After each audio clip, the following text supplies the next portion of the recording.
check. This is really late, and it's very frustrating not being able to get in touch with somebody. Can you hear me?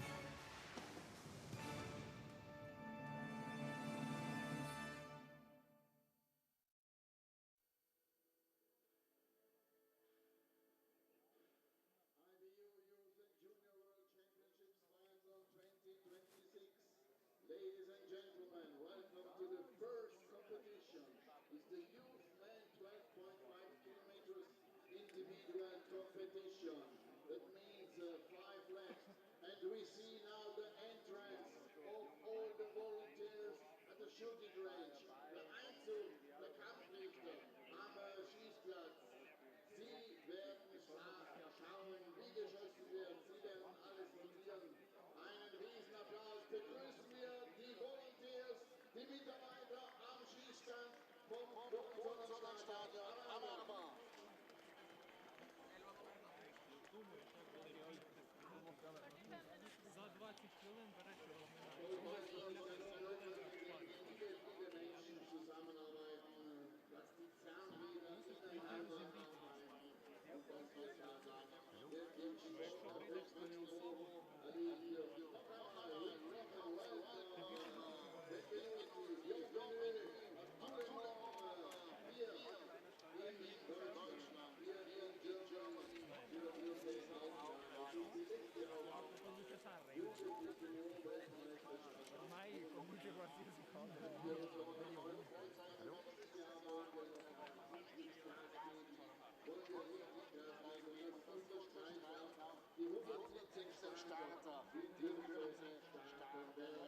Die Musik und natürlich die Spannung steigt in diesem Moment.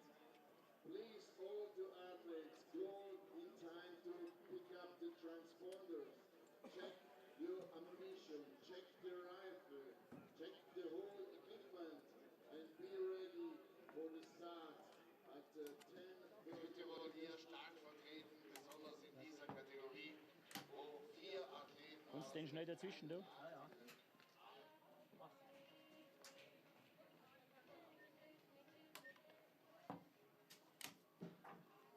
Guten Morgen, seid ihr alle da?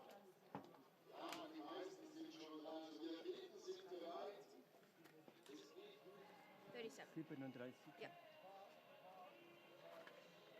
Ist soweit? 09.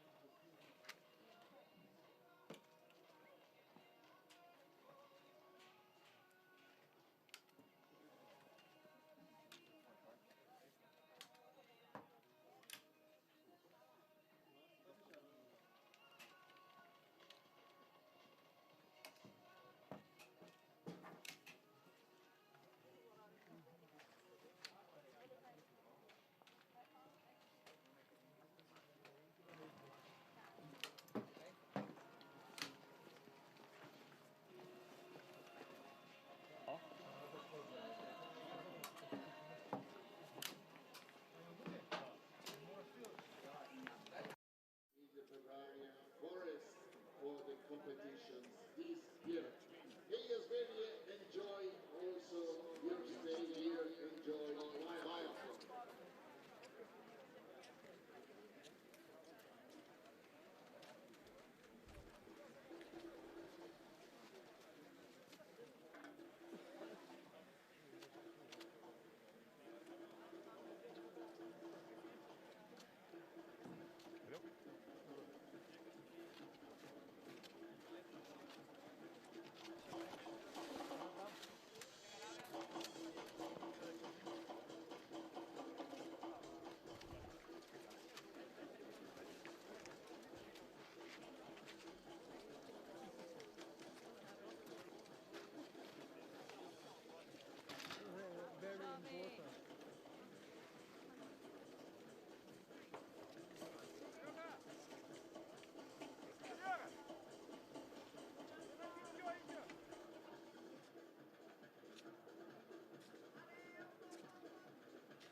Hello and a very warm welcome to Arber, Germany for the 2026 Youth Junior World Championships, where today the youth men will get underway with a 12.5 kilometer individual competition. Now let's take a look at the course. It's quite a flat beginning, but then as they get up to this section of the course, it really is uphill, winding through the forests, which is then followed by quite a looping downhill, meaning that the recovery is slightly undermined by those curves and bends. The course, as you can see, is a little bit slushy already, and the temperature is hot, 12 degrees Celsius. Spring is very much here in Arber, Germany, despite the fact that it is still February, granted, late February. But that does mean that those starting early on in this competition have something of an advantage, as the tracks will not be as broken up. And we see Braunhofer there getting his warm-up underway. He's 17 years of age. And now we can take a look at the start list. A significant number of athletes today starting. There's 436 athletes in total registered for this event, of which 214 are women and 222 are men. And that's only added to that number when you factor in the 254 officials who are taking part in this event, making sure it runs smoothly. But the oldest athlete here at this event, of course, today being a youth men's competition, this is not in this race specifically, but we do have Alicia Forlin of Italy, 21 years of age.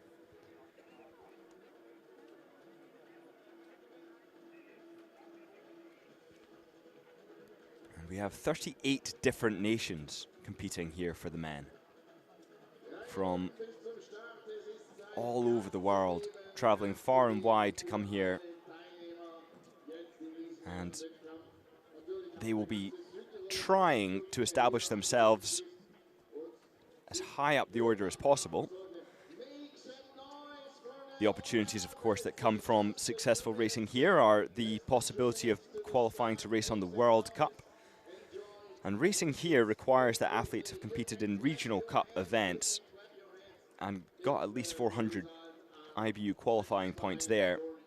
As we take a look further down, we see Kilian Simon of Germany wearing bib number 91. 30 seconds will separate each starter, as we see Hugo Winter there of Germany, another late starter. But the question really is at this event, what are the other nations besides France able to do? And in the sense that France came away from the 2025 Youth Junior World Championships with a resounding success. In the youth category, France claimed 4 golds, 3 silvers, 3 bronze medals, and that was just last year. And if the Olympic Games is anything to go by, France has a very good shot of doing something similar again today at the Olympics, of course, just in our rear view mirror, coming away from that with 6 golds, 4 silvers, and 3 bronze medals.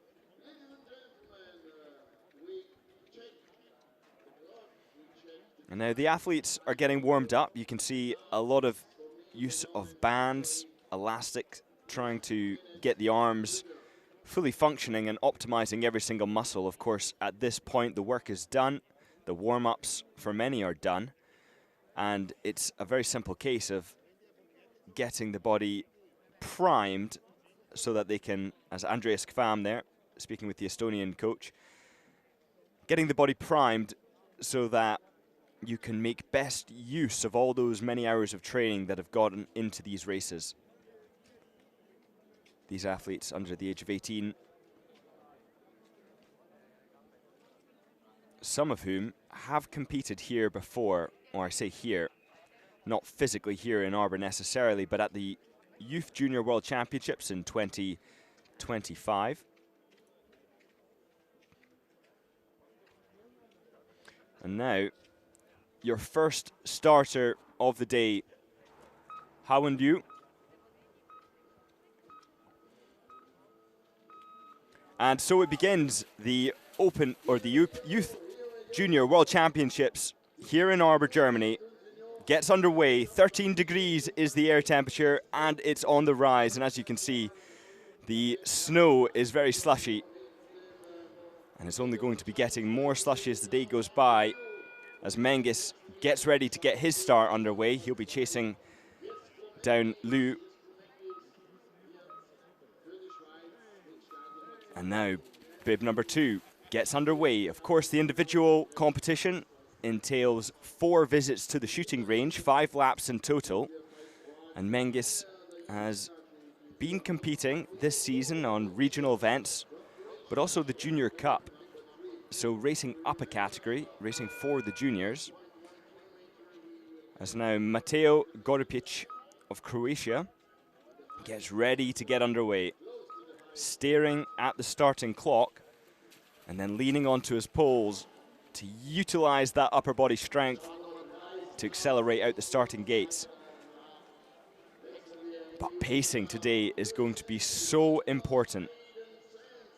As we can see, some of these athletes, Finlay Newton there of Great Britain, deciding that a t-shirt or a race top is not necessary. Finlay, of course, having made it through the British Talent ID process. He's doing exceptionally well, combining both dancing and the sport of biathlon. But now we can see bib number 4, Sands, getting underway for the United States. An athlete who's been racing in Imatra. He had a 58th place in his last international race. That was with 3 penalties in the sprint, 7 out of 10.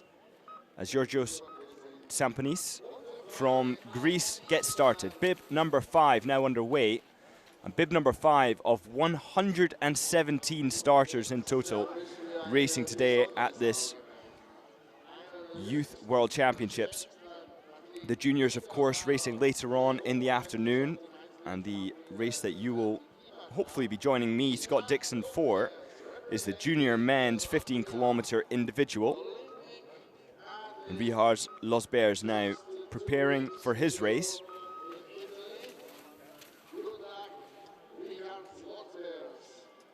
And Losbergs starting just behind the Greek biathlete.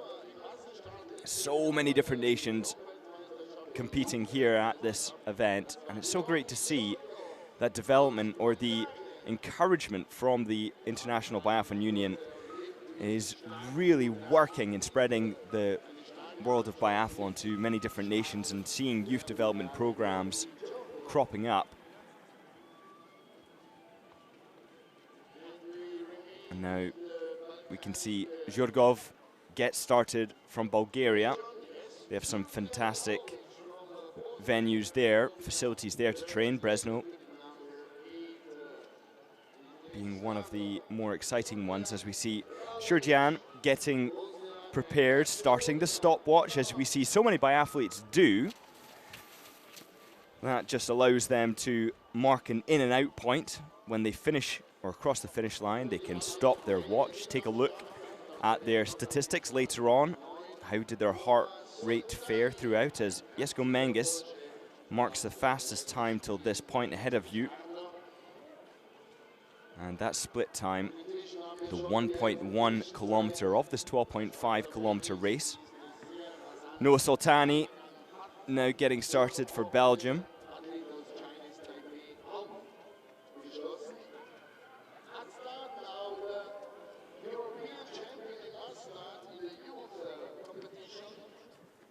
And for the other athletes getting ready to start, their goal right now is not just getting warmed up and their body prepared, as Mikael Malik has already done, but it's also getting hydrated and coming up with a strategy with their coaches along the way to make sure that they're taking on enough fluids.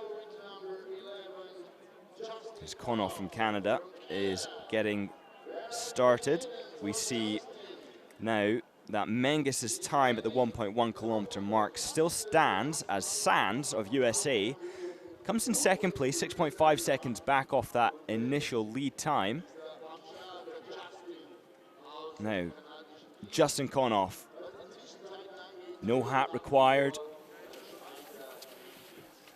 The sleeves rolled up, the sweat already beading on his forehead as the heat is going to be very much felt throughout this event, and the IBU, of course, doing well to prepare the tracks to the best of their ability. But only so much can be done when the temperature is this warm. Of course, salting is always an option, but when you have to think about the track as the race goes on, or the competition goes on over days, you can't salt at the beginning and expect snow conditions to be strong at the end. Now, Losberg's marking the fastest time, a whole 12 seconds ahead of Menges of Switzerland. That is fast skiing. The question is, can he sustain that speed? Skiing fast is one thing, but shooting accurately under the duress of that pace is the challenge that Tarasiuk now from Ukraine has to contend with, wearing bib number 13.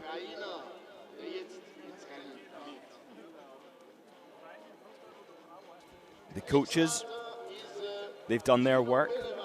Now the responsibility falls to them to see where the shots fall on the target and then communicate that accurately and effectively out to the support staff around the course, who will then relay information on from the first prone shoot of the athletes, and then as a result of that they will be able to adjust, they being the athletes. Lalovic now coming through the 1.1, and it might seem that 15 seconds back is quite a lot, but everybody is far back off Losberg's times. But after all, Losberg's is an Olympian racing at the Olympic Games in Antolz in the sprint competition, finishing 32nd with 2 mistakes, and is absolutely one of the favourites for today. We could see that time being sustained if he can get the targets down.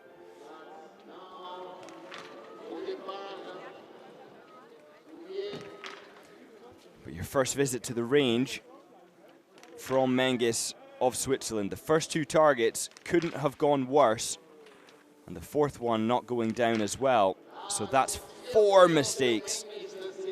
45 seconds for every miss, meaning that a total of 3 minutes is instantly added on to the Swiss biathlete's time. A punishing outcome for the first visit to the range, suggesting that the wind flags may have changed. Now we take a look at Hohen Liu of Taiwan with his left elbow really far to the right as we see it of the barrel of his rifle, meaning that there's not much pressure being held by the straps of the arm cuff. But with those mistakes, it is really punishing in this individual competition to be able to claw back that time.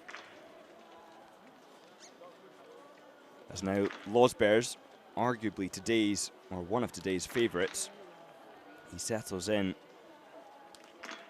with a dramatic lead coming into the range of 35 seconds ahead of the Swiss biathlete, who we know went on to miss. But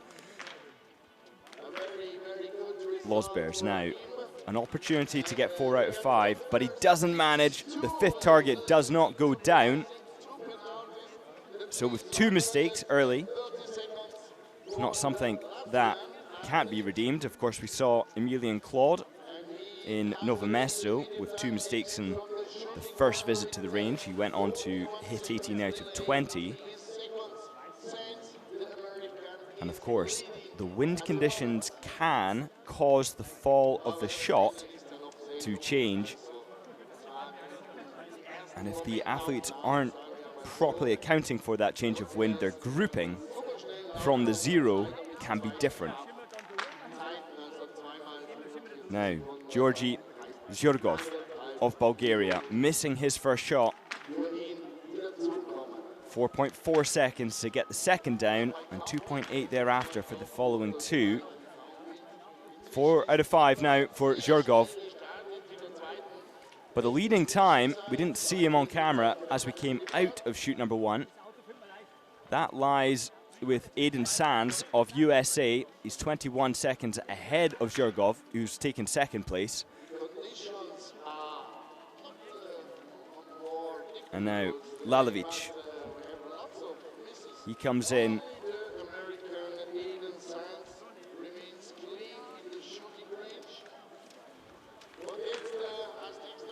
And 23.4 seconds to get to the first shot. Taking his time now between each shot.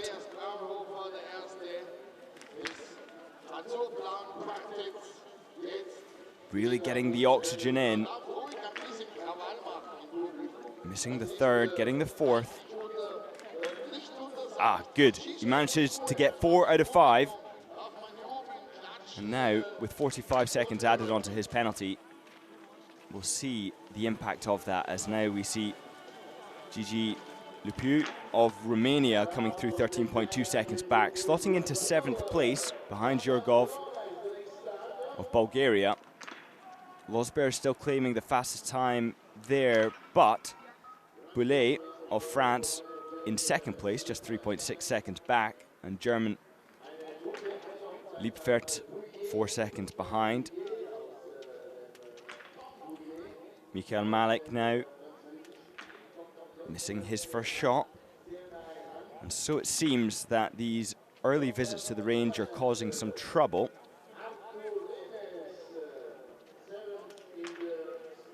Missing the last shot. He had to load that spare manually, meaning that one of the targets didn't go, or one of the rounds had been ejected from his magazine accidentally. It's very uncommon that an athlete will only fill 4 rounds in by accident.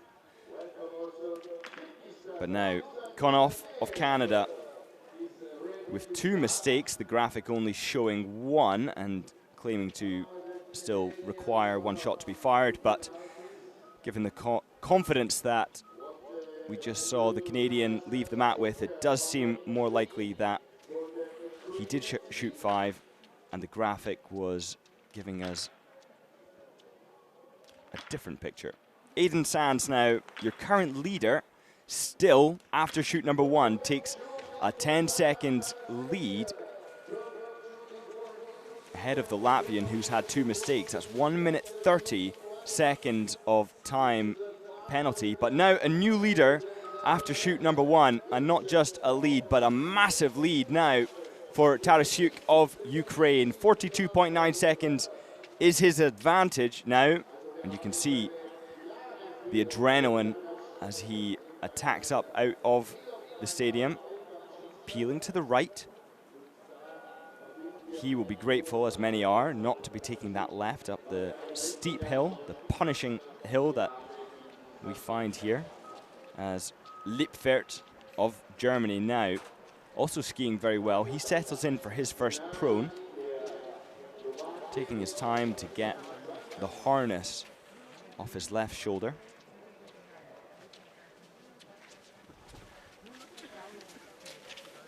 No gloves required today. Extra sensation on the fingertip, on the trigger. But that slow shooting so far not serving Liepfert well. They can afford misses in the early stages. And 4 out of 5 for Hannes Liepfert of Germany. It's not bad.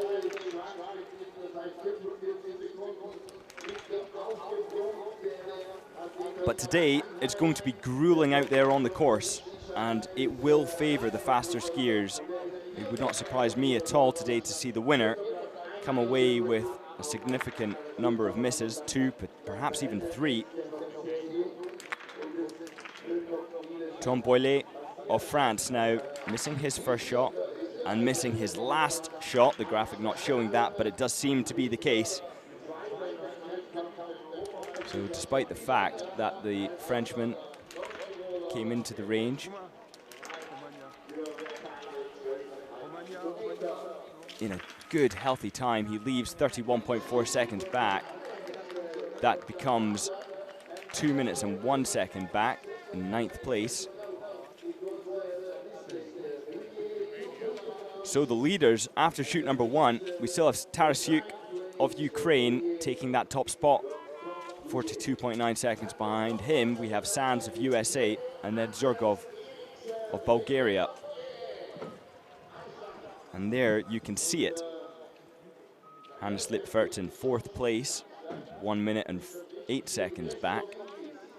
Lipfert only 20 seconds behind Losberg's time coming into chute number 1.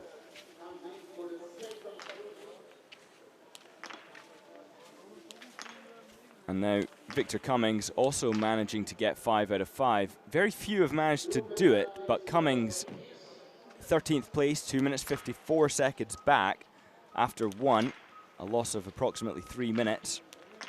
As now one of today's favourites comes in for his second shoot, and it's going very well. Ah, perfect shooting, 5 out of 5 for Stand. 8 out of 10, halfway through the shooting process now for Losbergs. 16 years of age, he is already an Olympian. He's a talent, perhaps growing up watching Andreas Rasuguyevs. And now with a massive lead of 4 minutes, 45 seconds, a time that won't be as significant as the race evolves, but now looks pretty impressive with the Swiss athlete Menges missing 6 targets, 4 of which, of course, came from his first visit to the range.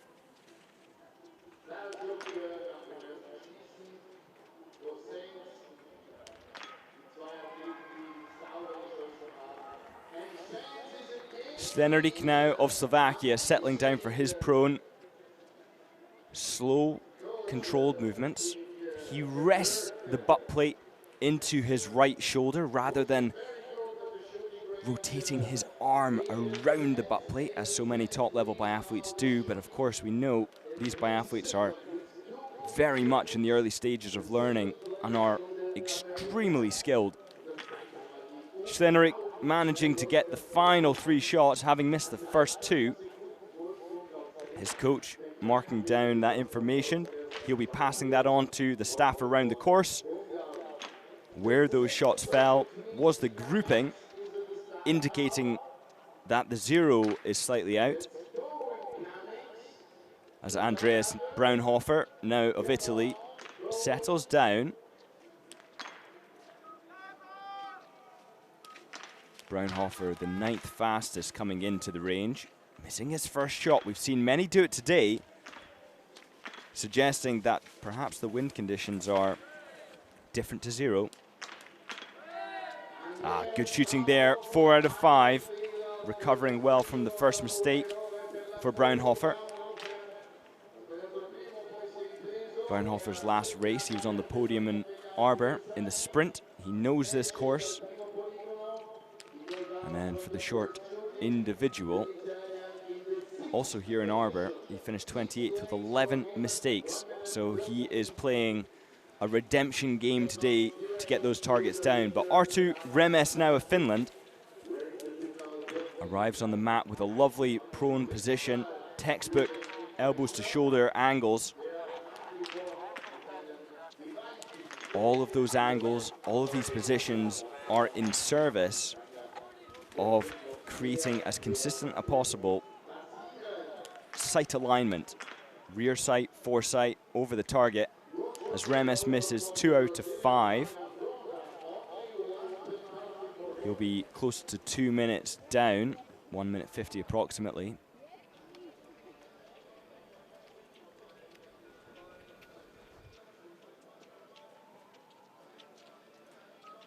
Now from some of the favorites, we have no better than 4th from Lipfert of Germany after shoot number 1. Soltani, now of Belgium, coming in for his second stand, or first stand, second shoot. Missing 2 on this occasion, so 7 out of 10. Current hit rate of 70% across the first prone and stand.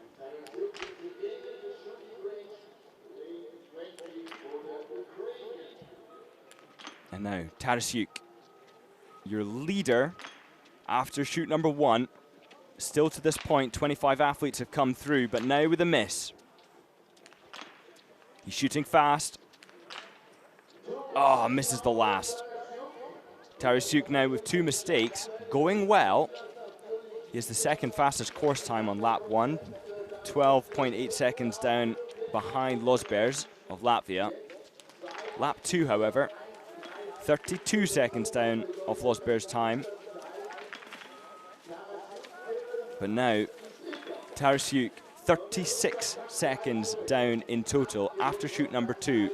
He's in 3rd place, but Aidan Sands, who has not yet made our screens in the range, he is in 2nd place. He hasn't missed any targets so far in prone or in stand. So 2nd place, sandwiched between Losbergs of Latvia and Tarasiuk of Ukraine. Here he is.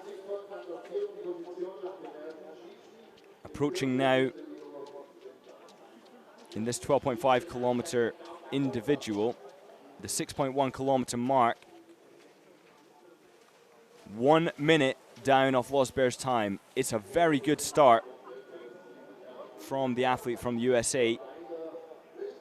Looking strong, the technique's upholding. Pacing, of course, being so important in a race like this. Lippfert of Germany now comes in for stand.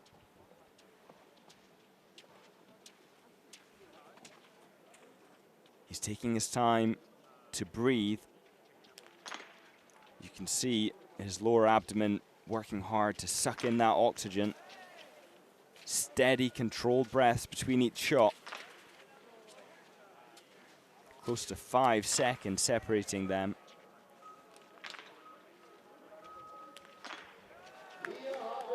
And that's 4 out of 5.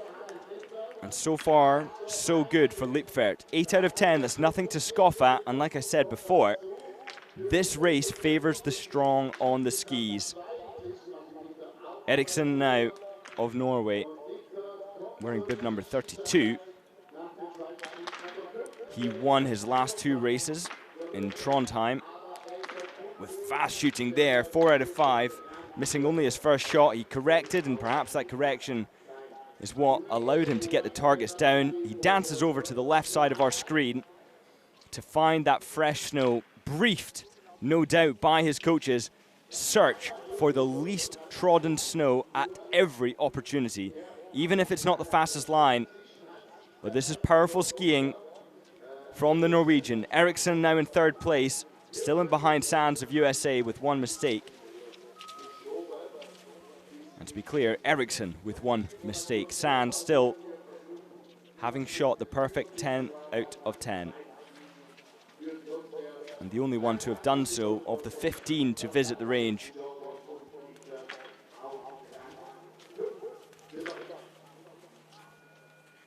Coming in for shoot number 3 now, Richard Losbergs. In a time of 21 seconds to get the first shot down. He has a second shot miss. 4 out of 5. It's not bad. Only 3 mistakes till this point. That's 12 out of 15 for Losbergs. And with his current skiing form, again, still the fastest course time on lap 1 and lap 2, and with an early start number, I suspect he could probably take a win today with 4 mistakes. Supposing, of course, that nobody else comes across with perfect shooting, but Tarasiuk there coming through in 2nd place at the 6.1 kilometer mark. Same amount of misses as Losbergs.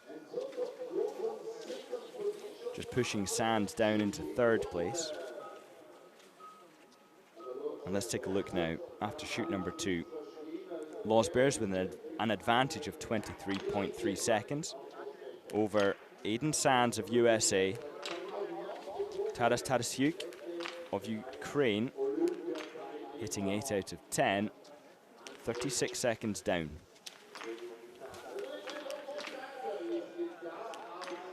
Markus Schlenerik now of Slovakia with lovely fast shooting in a total time of only 22.9 seconds. He gets 5 out of 5. Missing 2 in his first visit in prone, perhaps his 0 being out. He'll have received some information about where those shots fell and will make any necessary adjustments coming into his next prone. Perfect shooting so far for Aiden Sands. He has not yet missed. 3 out of 3. And misses his 14th shot. The only 1-2 have not gone down. And there he misses the 15th as well. Aiden Sands now with only 2 misses till this point in the race. An exceptional performance nevertheless. But always disappointing to miss the last 2 shots, which is indicative of the kind of mindset that can really trip biathletes up. It's not given that a biathlete has poisonous thoughts as they are shooting well and start to think about the outcome, but it is a regular occurrence in these minds, and the younger and less experienced the mind is, typically, the more a challenge it is to combat those intrusive thoughts, as Yorgov does well to maintain his 1 miss per visit pattern.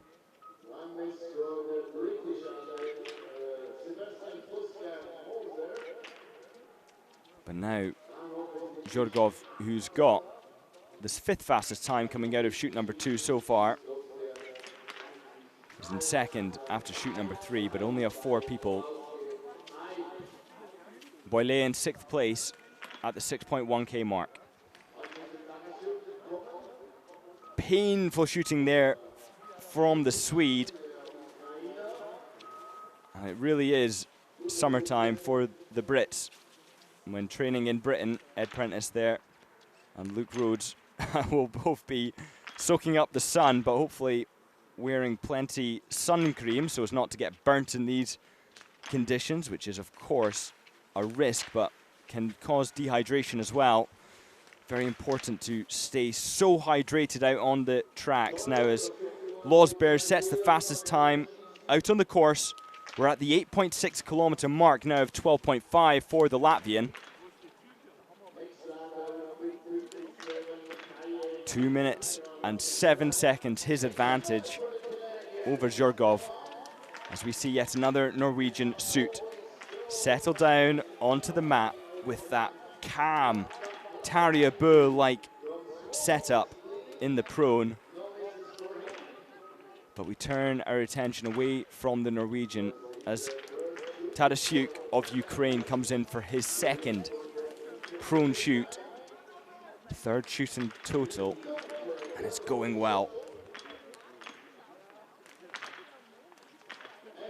10 out of 10 in prone, 13 out of 15 in total, with only 5 more shots to go for the Ukrainian. This is a great performance.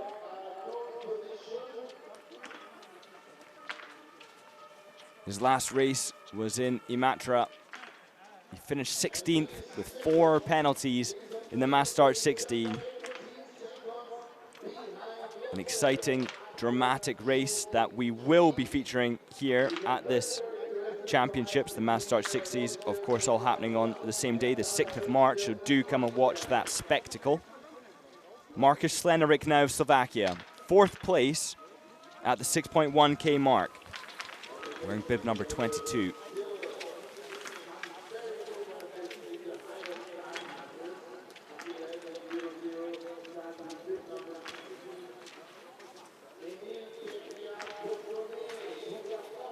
You can see there on the range, the snow really is getting broken up, turning to slush.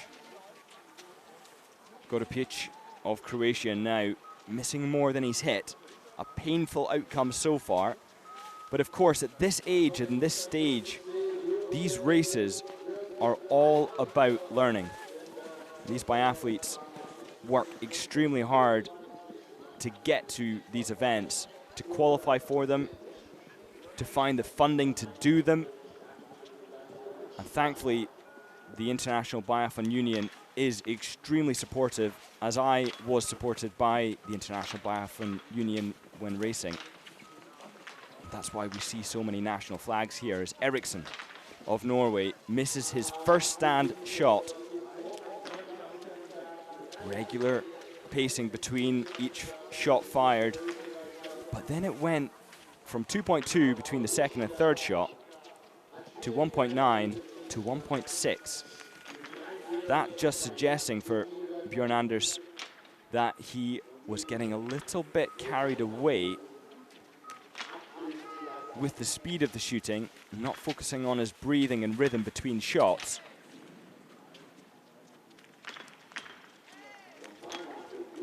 Now Lüpfert of Germany comes in once again. He's missed one now in every visit. Can he keep it at just one? He can. 12 out of 15. 5 to go. An opportunity for 17 out of 20. Your fastest skier today, not just the fastest, but dramatically so, Losbergs of Latvia.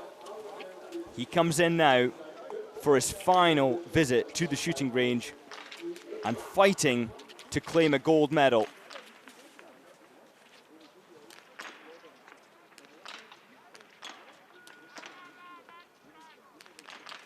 Oh, it's fantastic from Losbergs. Absolutely wonderful shooting, total control in 30.9 seconds.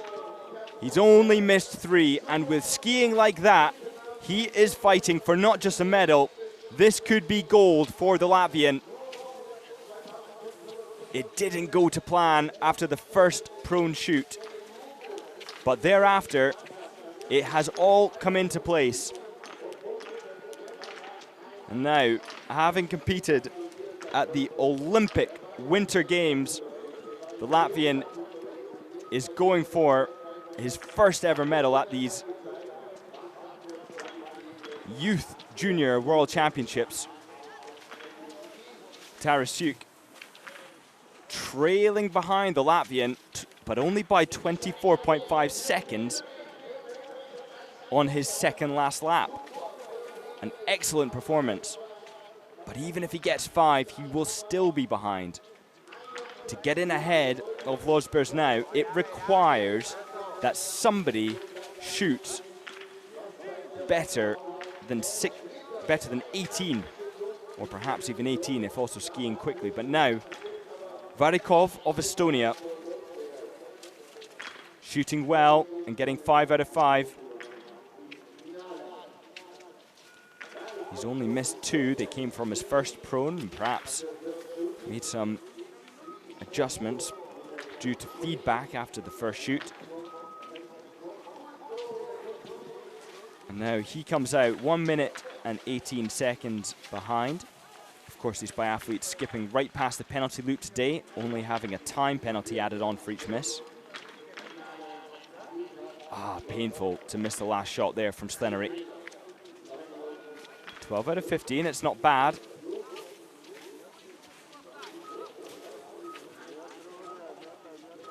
So far, the best of the French. 12th from Boilet.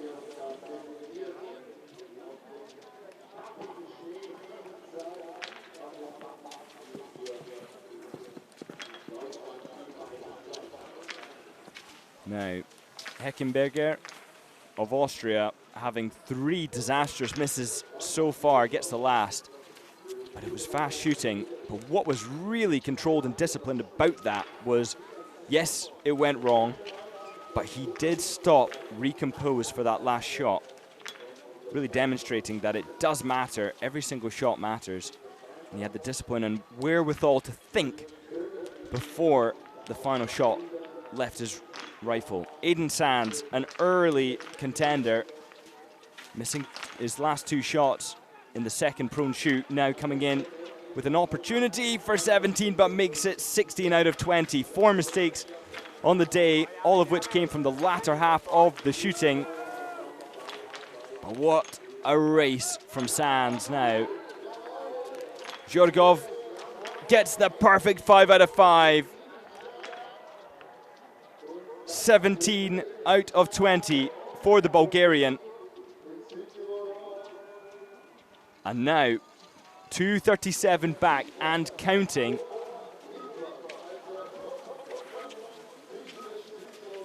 He needed those 5 shots to go down, and they absolutely did, but 2:49 seconds off the leader.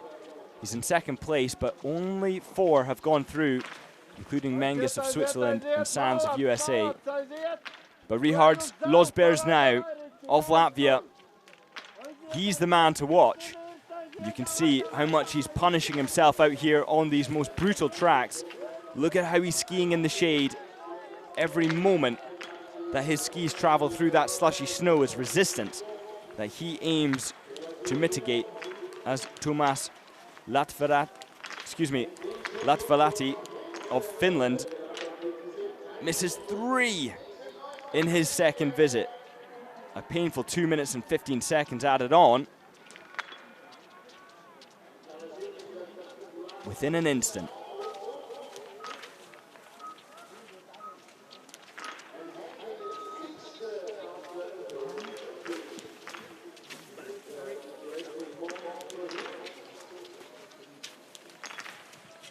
Tarasuk now fighting for a medal.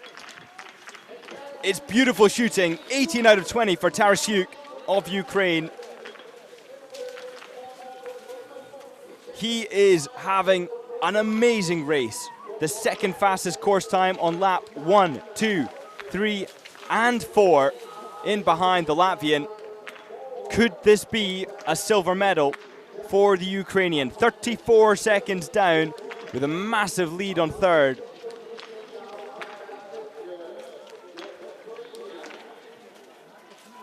And now Pilla Bottinet of France missing 2 targets. And Daniel Varikov of Estonia, he's gone on after his initial 2 misses in prone to not miss a single target on his second and third visit. 10 out of 10, a feat not many ever get to do in a sprint. Just to put that into perspective of how challenging it is to get these targets down. Raudsins of Latvia.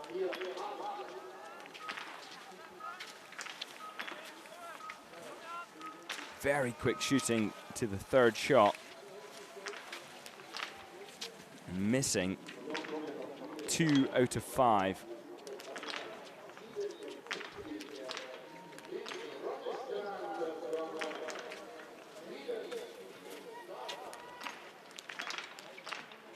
And now they take a look at the magnet board, take a photo of the picture, and that photo gets sent out to the support staff, who once again they can replicate the image on the screen, pass it on. As Nemstev of Kazakhstan now in for his prone shoot, the first of 2.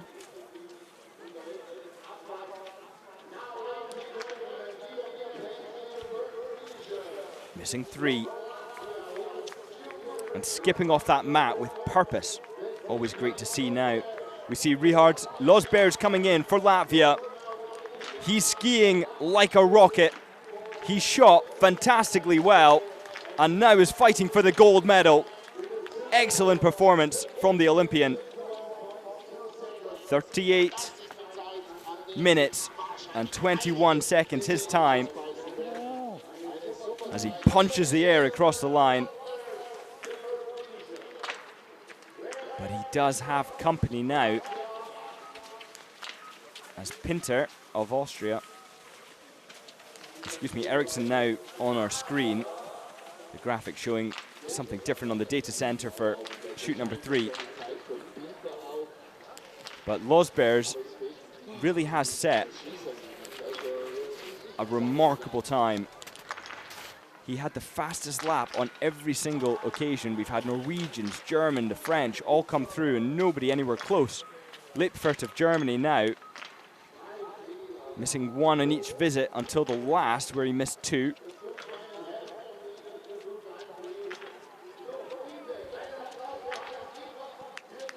And Lipfert among those at the sharp end of the skiing side of things, but 20 seconds behind Losbergs on lap 1. 43 seconds on lap 2, 50 on lap 3, and 39 on lap 4. Richards Losbers of Latvia is a super talent, really demonstrating that potential for the future. Such exciting potential, of course, to see other flags contending. But Tarasiuk now of Ukraine in second place, still skiing so fast. Now Hederik of Germany, 10 out of 10, having to wait for a couple moments there as another athlete searches for a mat. But Hederik is now a contender.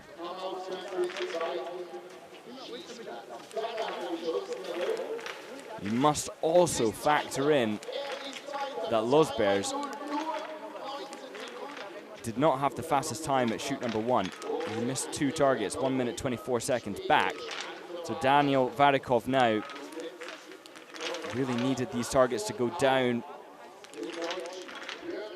as everyone so desperately does in biathlon. But now with 2 mistakes at the final time of asking for Varikov of Estonia, he will be falling down the order. The end of chute number 1, Tarasiuk still with the leading time. And we have company from Hedrick of Germany and Kjellberg of Norway. As we look now as Marcus Stenerik comes in for his final visit. He's shooting well, he's shooting quick. But the last shot doesn't go down for the Slovakian.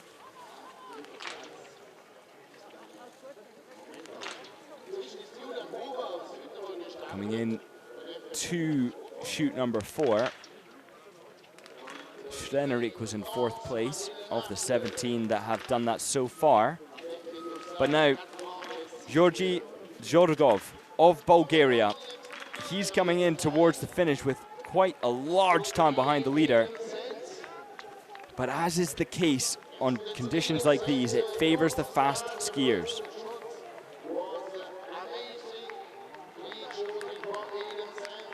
Zhorgov now coming in, fighting for what he's hoping will be a top 10, no doubt, with only 3 mistakes on the day and 3 minutes 23 seconds back, currently in second place in ahead of Sands of USA.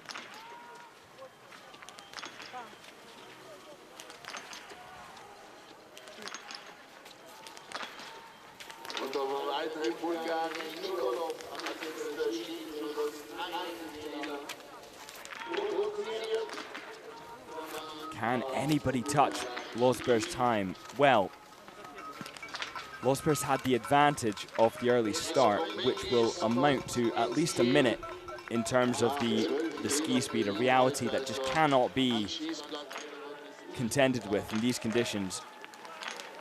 Tarasiuk of Ukraine now with 18 out of 20 on his sprint finish. He needs to work now. There are many behind him with an opportunity to slot in behind Losbers, in ahead of Tarasiuk, and Tarasiuk knows it all too well as he comes in fighting for a medal. The question is, can anyone else depose him? Tarasiuk now of Ukraine, crossing the line in second place, 54.5 seconds back. Will it be a silver, or will others knock him down the order and potentially off the podium? He'll certainly be hoping not.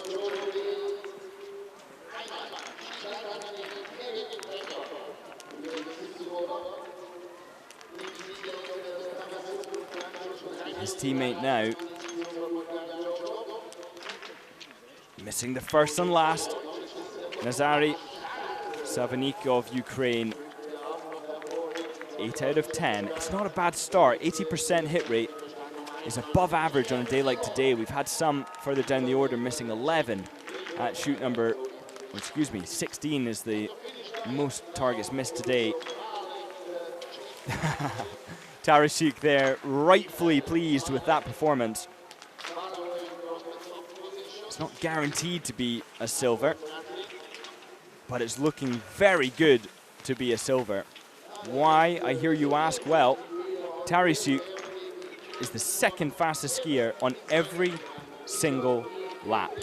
The conditions are getting worse out there, and somebody would need to hit the perfect 20 out of 20, or at least 19, and ski incredibly fast to contend with the Ukrainian silver place right now.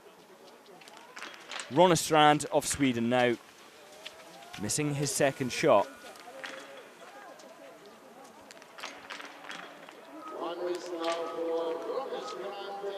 4 out of 5, it's not bad. Many of these biathletes are not fighting for a medal.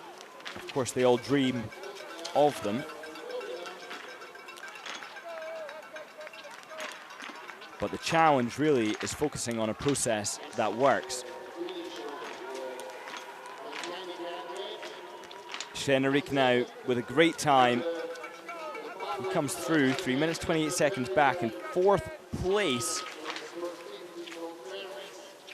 Slennerik at the 11.1 kilometer mark, in ahead of Varikov of Estonia, but 24 seconds down on the bronze medal position at present with Zhorgov of Bulgaria, who missed one last target. So he's skiing faster than the Bulgarian, despite starting slower, despite the degradation of the course, which is an inevitability in these hot conditions. Now, Caelan Bain of Canada gets his first shot down in 21 seconds, missing a 3rd and the 4th. But getting the 5th. 2 mistakes from the Canadian, and 2 minutes 24 seconds back and counting.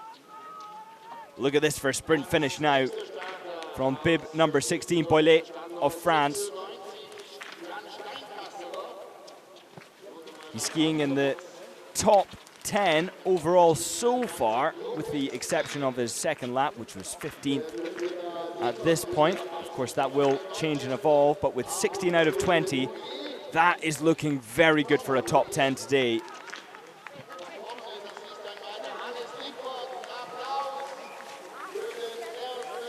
And he comes towards the finish line. Boilet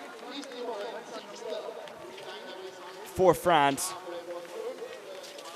with a time back of 4 minutes and 48 seconds and a smack of the pole expressing that frustration. But now Bjørn Anders Eriksen of Norway comes in to redeem those early misses, but doesn't manage, as he misses 4 shots at the last time of asking. 8 mistakes, half of which came from the last 5 shots. And you can see that somber saunter out of the range from the Norwegian, really just expressing his frustration at that shooting, but also no doubt at the fact that the course is so mashed up. But Eriksson really there with an advantage, coming out 16th place, 17th now, as Pilar of Slovakia gets in just ahead. But still, if you're bib number 32, you have a massive advantage over the 117 starters, most of which started behind you and are going to have to experience even more of this slushy, snowy conditions. Of Kirill Zotov, now of Kazakhstan, not missing any in prone, but missing 6 out of 10 in stand. Now Marcus Slennerik coming in for his sprint finish, wearing bib number 22, an early starter advantage. And Slennerik raced in Brezno, finishing in 14th in the individual. Now coming in towards the finish line with a time behind of 3 minutes and 42 seconds, just falling outside of the podium.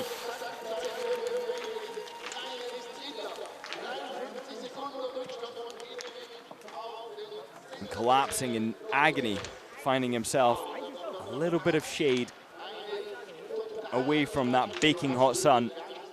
And of course, baking hot sun being a relative term here today. 13 degrees will feel like winter for most people in most places, particularly in the southern hemisphere, but relative to the previous cold conditions we've had in Europe, this feels hot. And John Lewis of USA, just wearing a t-shirt, in for his second prone shoot, missing the first. And the second. And the third doesn't go down now, so that's only 2 hits out of 5. And a total of 5 mistakes. 45 seconds for every mistake. And in a race like this, these athletes don't have to, as he just caught his ski there on the V-board.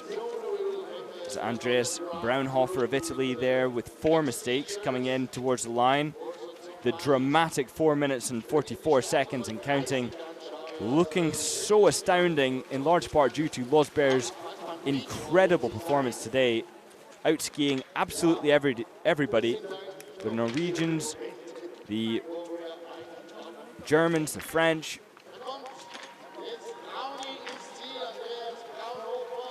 Braunhofer now coming towards the line, crossing in 7th at this point in the race, with many more still to come.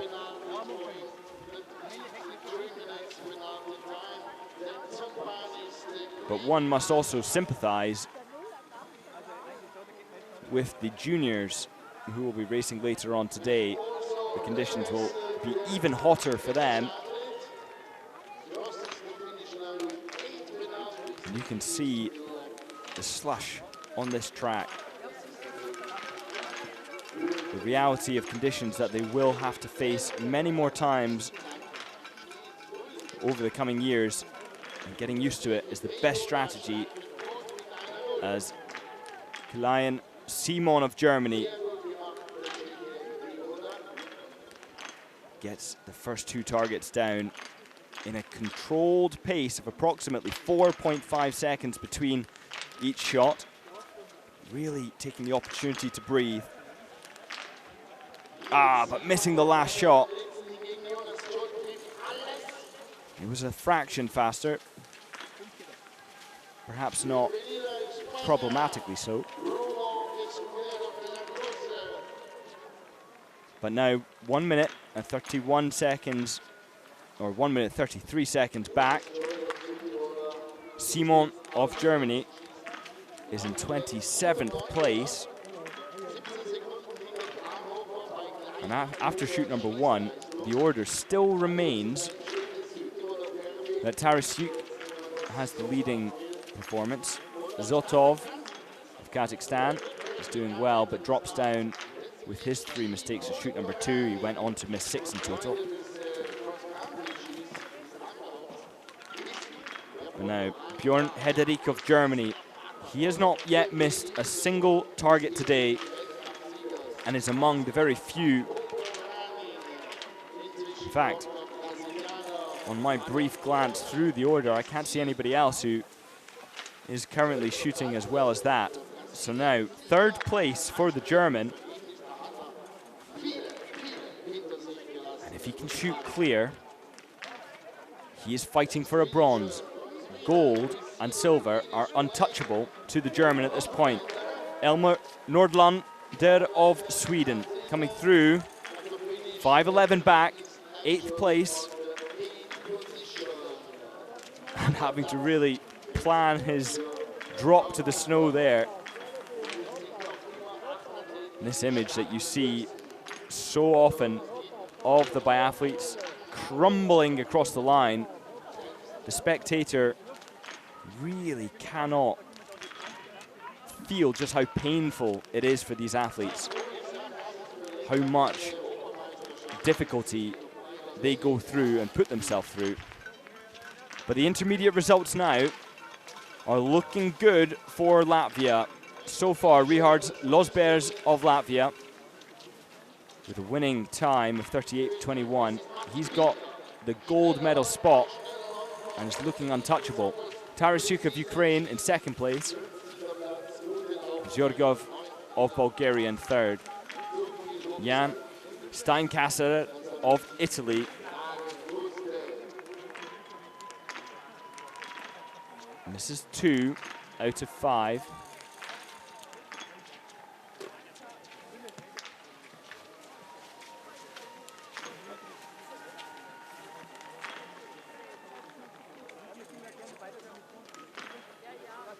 Hugo Winter.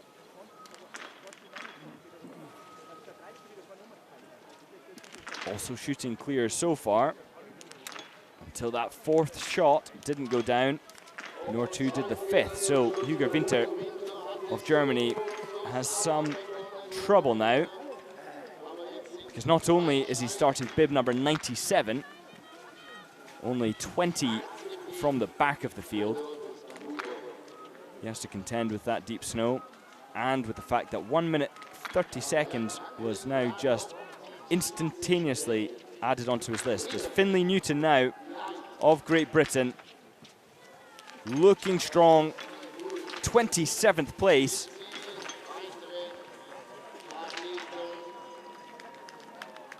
And opting not to wear any layers there, as the Norwegian gets slightly disturbed by some clattering stray skis from the Slovakian.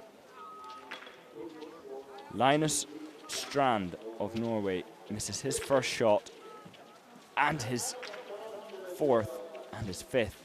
So now one of our back of the field contenders has thrown something of a spanner in the works. Strand from Norway, bib number 99. He's going to be way off the pace now, with no chance of coming back for a podium. But behind him, there are very few who are still in contention to do damage to the podium. Emil Kjellberg of Norway.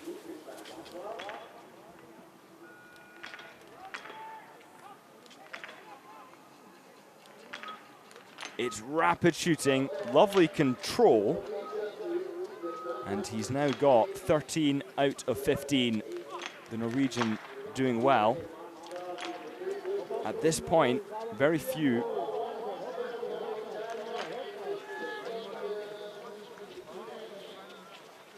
and now Björn Hederich of Germany. He shot the perfect 15 out of 15 till this point in the race, but now with 2 mistakes,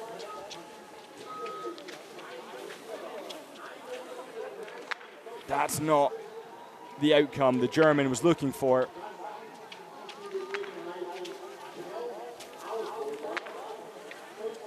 But of course, it's so difficult to retain that composure throughout the race when you know that perfect shooting could see you to the podium. Martinyuk of Ukraine now, for his first visit to the range, misses the center target, the third. And now with that instantaneous 45 seconds added onto his time, he's not going to be matching Tarasyuk's time of Ukraine, his teammate, who is really looking strong for that podium.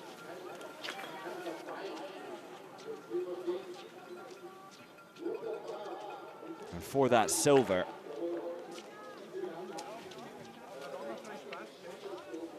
Einhauer of Slovenia gesturing to the coaches. Of course, the coaches cannot return or reciprocate that communication on the shooting range. It's a silent zone, no feedback until after, when the support staff around the racetrack pass on information. But now great shooting from Tanguy Filet of Switzerland. He's only missed 1 target today so far, and he's retained that standard. 14 out of 15 from the Swiss biathlete. Jonas Stoll of Italy, getting better each time he visited the range. 2-1-1-0. And now bib number 41 is trying to get in under the 5-minute mark, which if he does, we'll see him likely in the top 10.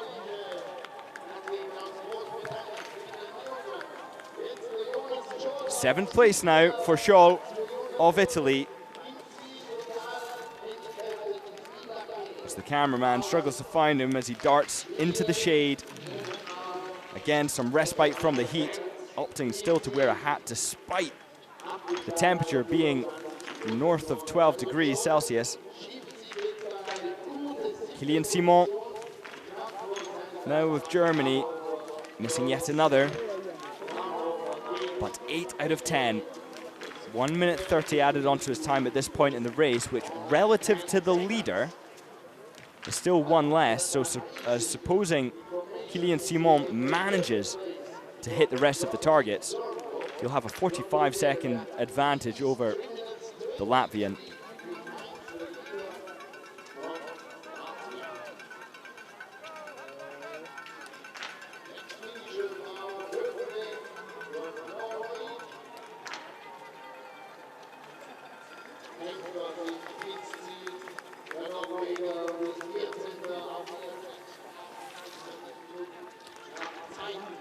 Now, it's never nice to miss 5 out of 5, but even worse when it's on camera. But an opportunity to review that and learn from it. As of course, we've all been there and had shoots like that. Johannes Tingnes Bo was on the penalty loop in one of his first biathlon relay World Cups. And those are opportunities, as long as the support staff view it as that, and the athlete is able to separate themselves from the pain of those moments to review what led to shooting like that. And Björn Hederich now of Germany will be asking himself what went wrong at the final time of asking. 18 out of 20 certainly is a shoot to be proud of. And 15 out of 15 for the first 3 visits to the range is exceptional, especially in these arduous conditions. Lucas Rhodes there of Great Britain wearing bib 116. And the second last to start of 117 starters.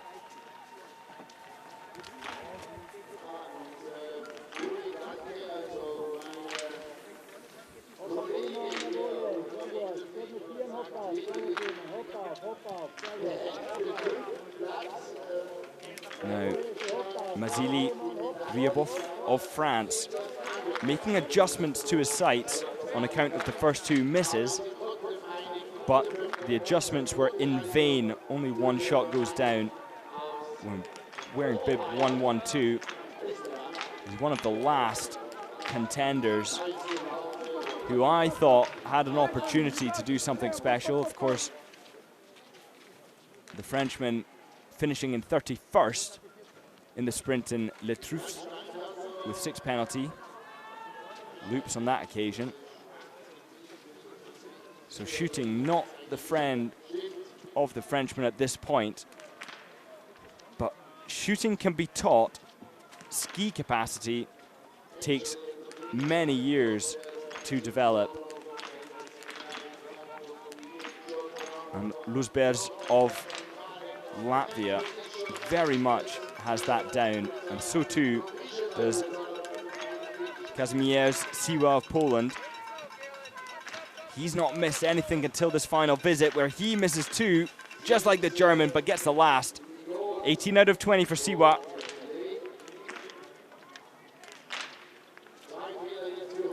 And that podium is looking ever more fixed. All of the podium currently at the finish were inside the top 15. And Luzbers certainly is untouchable at this stage. Linus Strand of Norway now, having missed 3 targets, is playing a mere game of redemption.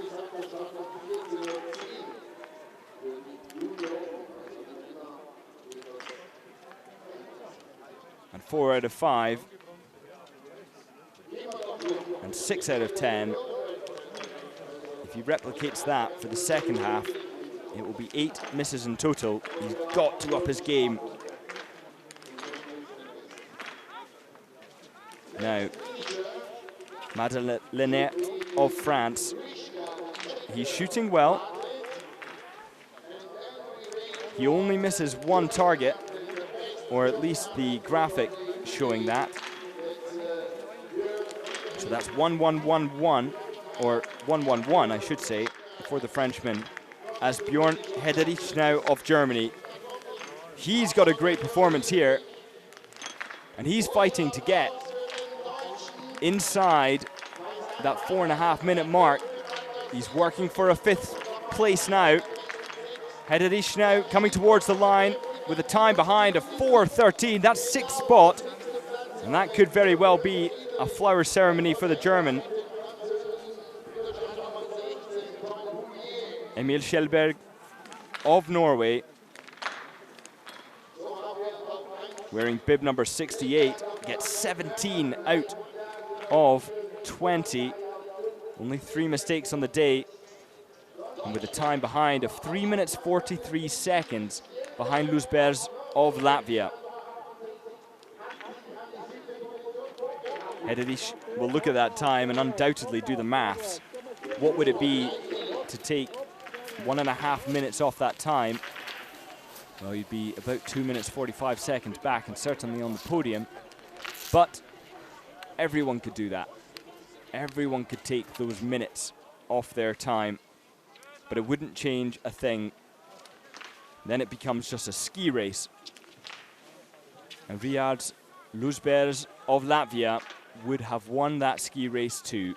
The fastest out on the course by nearly 2 minutes ahead of Tarasyuk of Ukraine, beating him on the tracks and beating him in the shooting. With 3 penalty loops on the day, Tarasyuk with only 2 penalty loops on the day, but every single athlete in the top 10 has got penalty loops. The average being 4, 6 of them with 4 mistakes, 2 with 2, and 2 with 3. Einhauer now of Slovenia.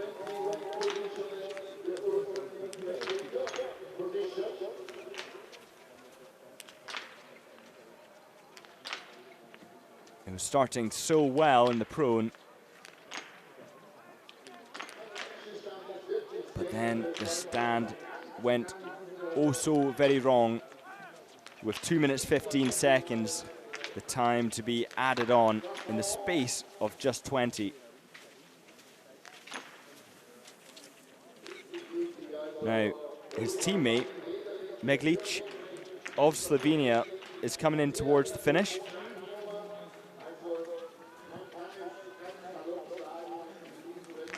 He started out well, and it just got better for the Slovenian. Wearing bib number 52, he's trying to find the best snow, but the snow is so deep, it's hard to do. 7 minutes, 16 back, and 20th spot for the Slovenian.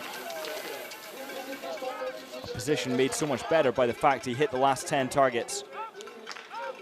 And a fall there from Tanguy Filet of Switzerland. He's broken a pole.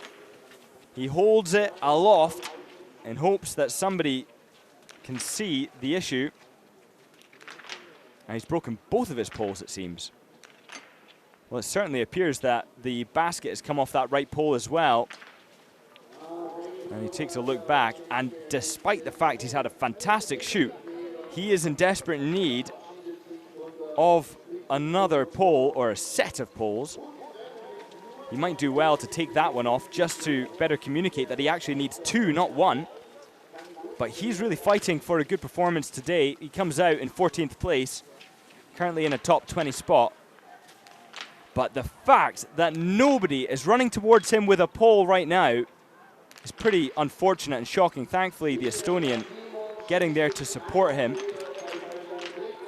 And there is another pole being offered, but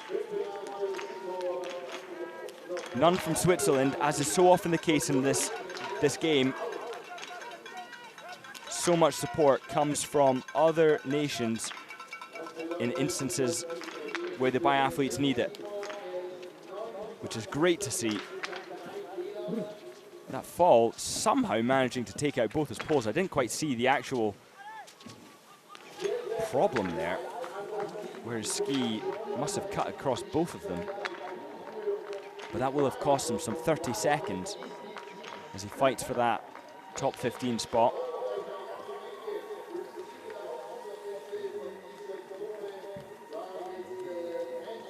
Now Savanik of Ukraine comes across in 20th place.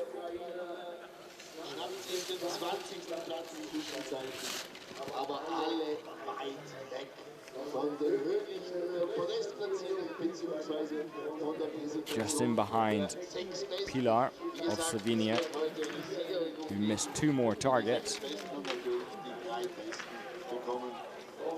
Other fast skiers that are notable today is Vadikov of Estonia, 2 minutes 57 seconds behind. As we see Ronnestrand of Sweden having really the most unfortunate last visit, missing all 5 targets. 45 seconds becomes 1 minute 30, becomes 2:15, becomes 3, which becomes 3:45. A punishing outcome added onto his time. 3 minutes 45 seconds. That cannot be reclaimed on the skis. Not unless your name is Lusbergs of Latvia. And speaking of Latvia, here's his teammate Raudzins, coming in with only 4 mistakes on the day and with a good time on the skis.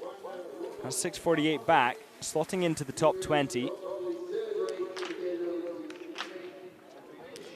And inside the top 20, there's only 1 Norwegian. There are 2 Germans, 1 Swede.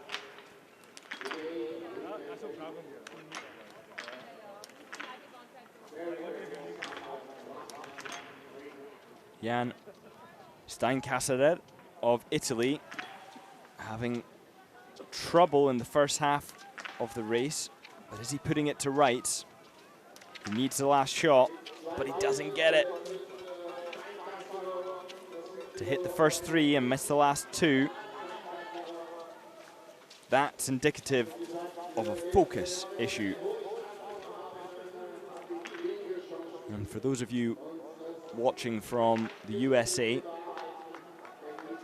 we have Sands at the finish line, still in the top 15, 12th spot.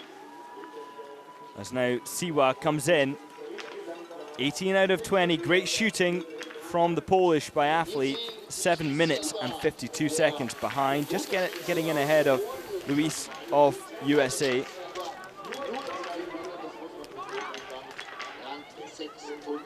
And he nods with approval, as he should. It's exceptional shooting on a challenging range like this, on a challenging day like this, on an even more challenging event like this. And so far, so good. Just last year, Latvia did not make an impression on the overall medal standings, as Kjellberg comes in for Norway, 7th place, making for the 2nd Norwegian in the top 20. And a good result from him, but with 3 mistakes, 4:22 back. You'll look at that ski time and think, what went wrong? Or perhaps, what went so right for Lusbergs of Latvia? We know from many years of experience that the Norwegians find their groove as they get older.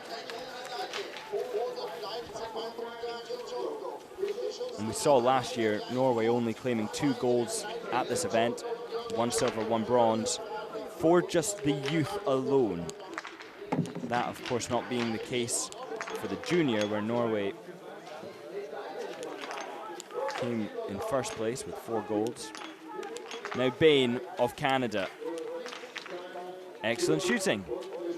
4 out of 5 for the Canadian. A nice way to end it.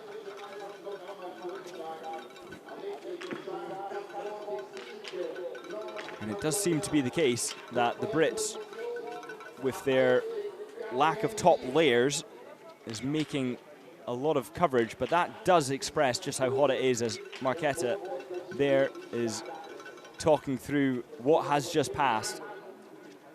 Also will be delighted to be soaking up the sun here in the challenging race conditions that we have.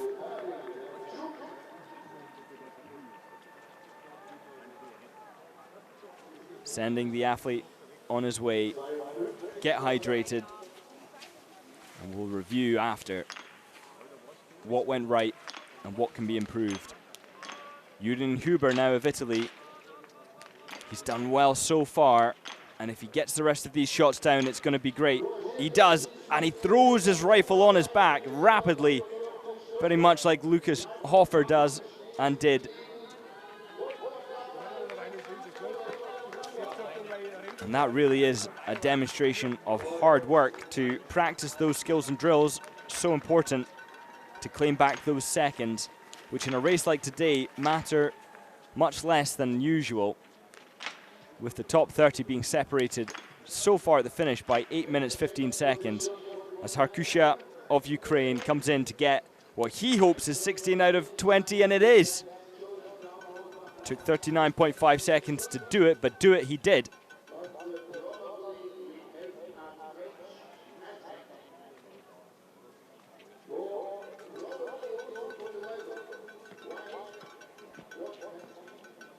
Harkusha will be undoubtedly pleased to know that Ukraine is still in silver medal position.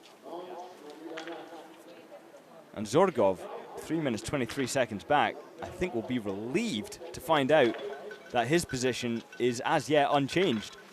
It could very well be a bronze medal for the Bulgarian.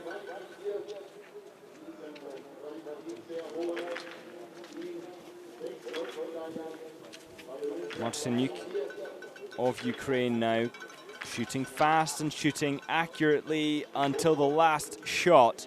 1-1-1. Can he break the trend and get 5 out of 5 in his last shoot? Well, Madalena of France has only missed 3 in the day. He's 3 minutes 11 seconds back. He's only 7 seconds off the bronze medal position. Zhorgov is going to be sweating, not least because of the warm temperature, 12 degrees out there, probably hotter, but most particularly because the Frenchman is fighting for that bronze medal. But is it too little too late to claim back 7 seconds? He's only got 1.4 kilometers to go. Zorgov was fighting through snow that was favorable. And if you look at the overall timings, just in terms of ski speed, Zorgov skiing very well. He's 5th fastest of the day, as Kilian Simon of Germany starts with a miss. Best he can hope for now is 16 hits out of 20. But it looks it's going that way. He needs the last shot, and he gets it. An excellent recovery from the German. He's now fighting for a top 20.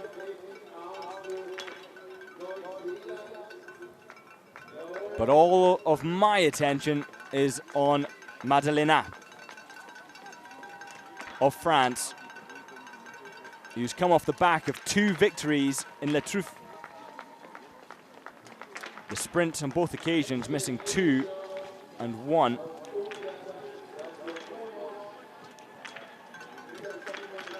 A regional event. course, regional events required for these biathletes to qualify for this competition. But a generous 400 IBU points is the threshold. Lopuin of Estonia now putting his poles back on. He'll soon be passing his coach, who generously gave their spare pole.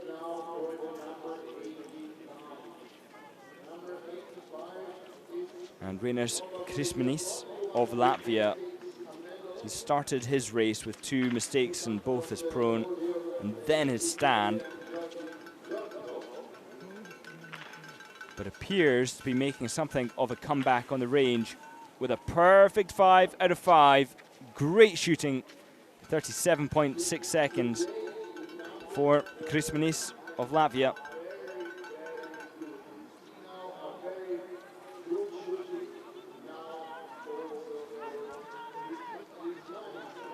And now, this is what we're all waiting to know.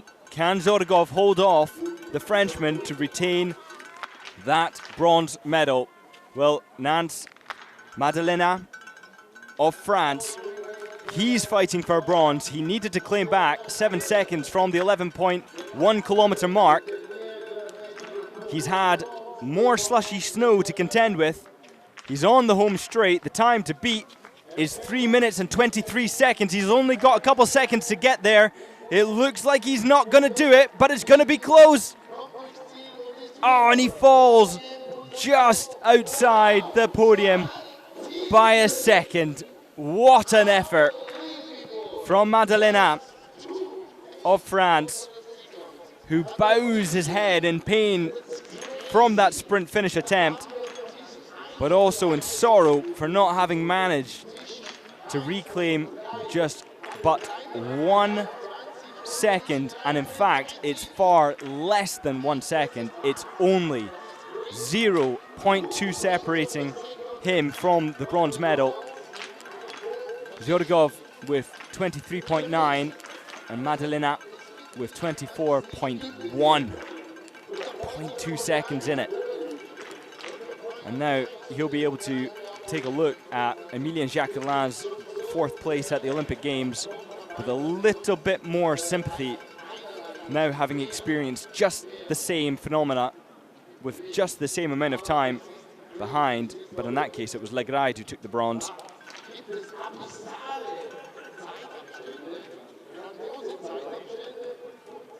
And Ribeiro of Brazil now focused on the target.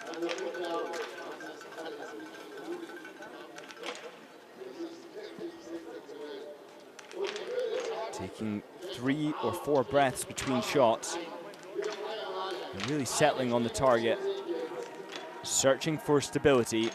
Sometimes the search for stability can leave you even less stable than being a little bit more reactionary behind the rifle. Oh, but a punishing experience there from Madalena of France.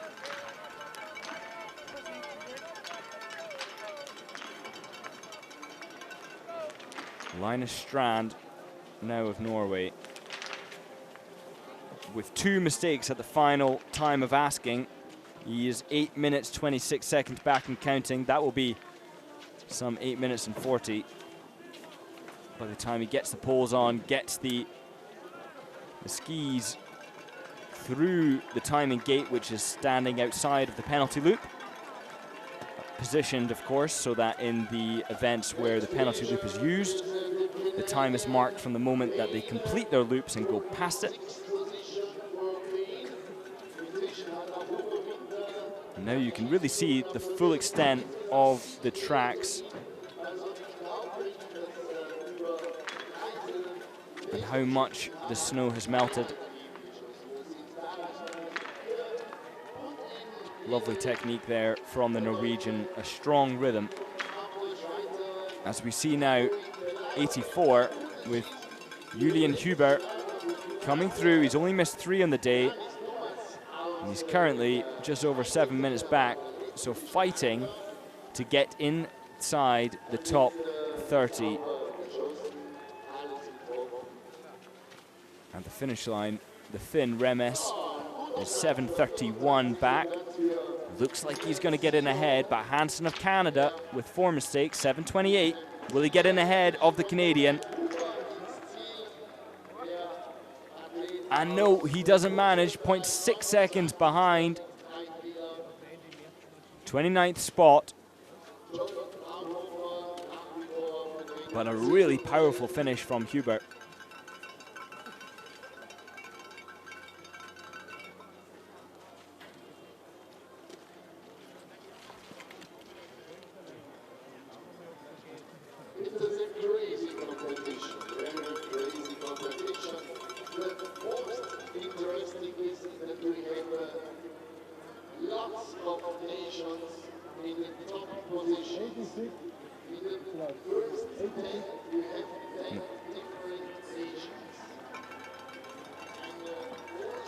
Arkusha now coming in for Ukraine.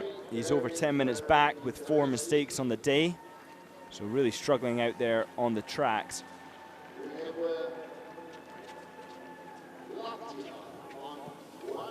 Coming in across in 50th position.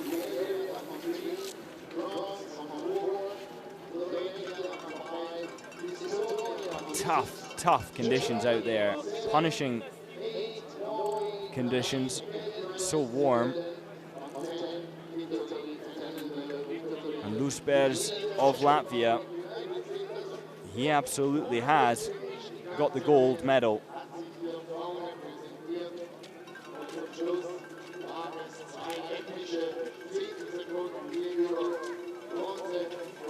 It's not surprising when you see that in the sprint in Antolz at the Olympic Games, Lusbergs managed to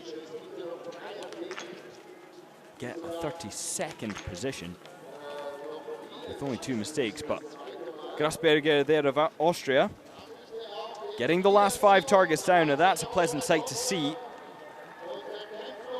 1-1-1-0.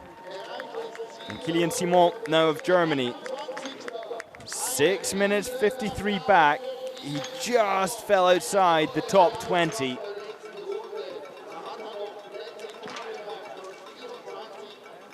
And now your best Canadian result of the day, Hansen with 4 mistakes, 29th. Sands of USA, 14th place.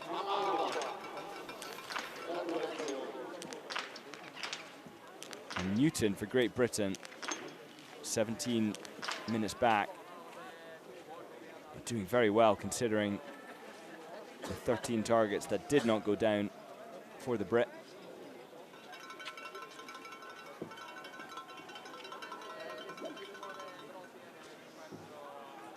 Now Martiniuk missing 2 on the final time of asking. As we turn our attention out to the track where Linus Strand of Norway is coming towards the split time, the 11.1K, 9 minutes 31 seconds back, and he'll be thinking, how is it so when selected for the Norwegian team, it almost comes with the implication that one can be right up there at the sharp end, but that is not actually so often the case for the youths from Norway. They have a much more sensible strategy for development, which usually sees their biathletes coming to full performances at the junior level, or more full. That's after having not attended the Junior Cup.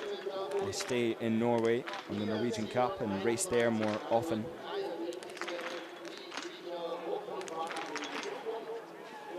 Evangelos Parisis of Greece, shooting very well for the first 3 shots, but not quite managing to get the last 2 targets down, and you can see how much that meant to him as he picked up the poles without the enthusiasm that we so often see with a man happy to have hit the targets.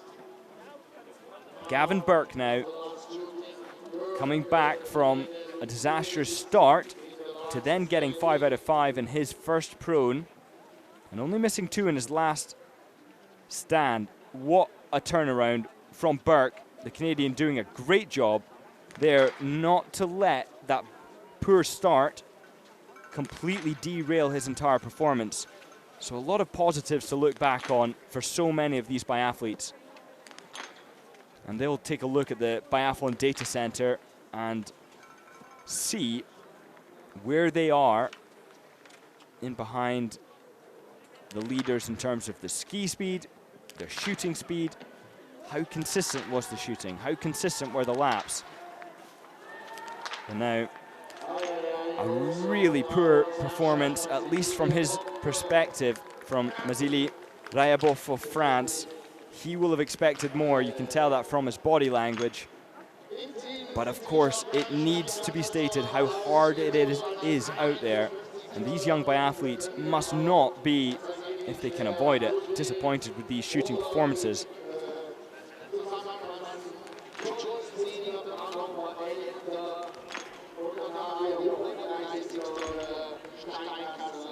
And now, Chris Menis doing great. The final 5 go down, the final 10 go down. And that's really the end to a race like this that you want. As you can see, the snow dancing up at the back of his ski with each step. As he zigzags around the track in search for slightly better snow, he finds himself a little down the order in 68th spot as we turn to Tim Denner of Austria, who's missed 6. And Denner coming across the line in 55th spot. But Simon Grasberger now of Austria, his teammate, he's only missed 3 today. But the skiing isn't quite fast enough.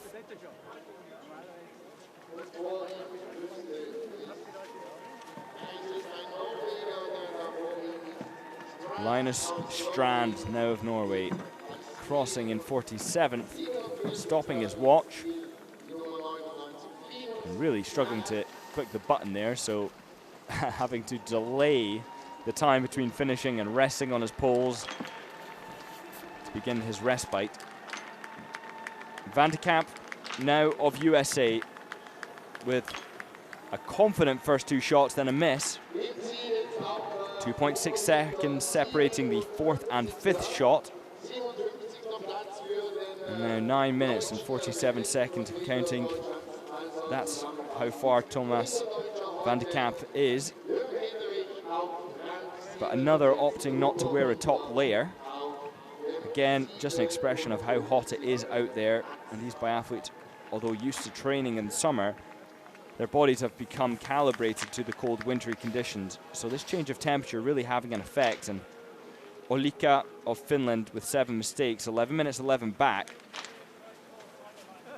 11-11 pattern, similar to the double letters in his name, double L, double K. Alexander Jordanowski, he's just pulled to the side.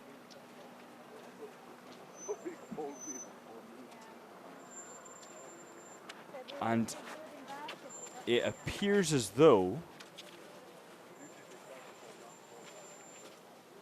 well, it's very hard to explain what just happened there without having heard or without having seen, but it appeared as though they were checking that his rifle was made safe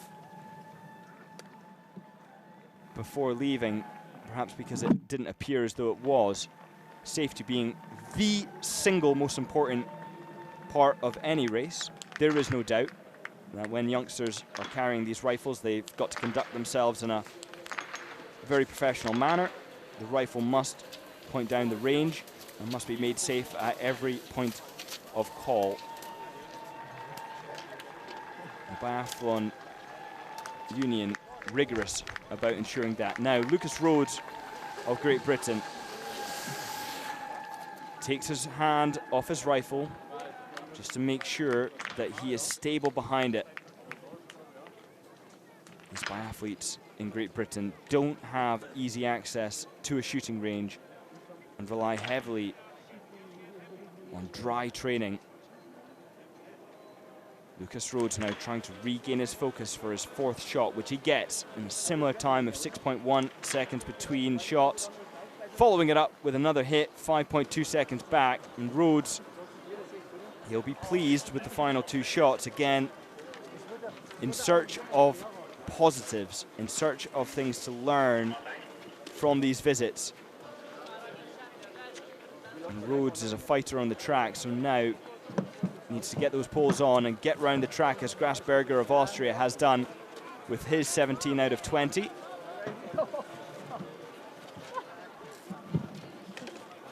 And now with 7:47 down and another some 20 seconds to go until he crosses the line, he looks to be fighting for a top 35. Trying to get in ahead of Heckenberger of Austria, his teammate, who has missed 7, but skied faster. And he manages now 35th spot for the Austrian, just in ahead of the Brazilian Rona, who skied very well despite those 6 mistakes. Ed Prentice now of Great Britain, having trouble on the range, but an opportunity to really look at the positions of these athletes and see their process as he tries to breathe heavily. Takes in a deep breath before shooting. Hard to know how much of that he was exhaling. Biathletes typically exhale some 50% of that breath before squeezing the shot to relieve tension. And Ed Prentice throwing his hands up with dismay at the misses. It's now Topias Olika of Finland comes across 11:41 back. Now this really is an impressive amount of time that those Bears of Latvia has managed to gain over his competitors. Jelenik of Czechia now 8 minutes behind.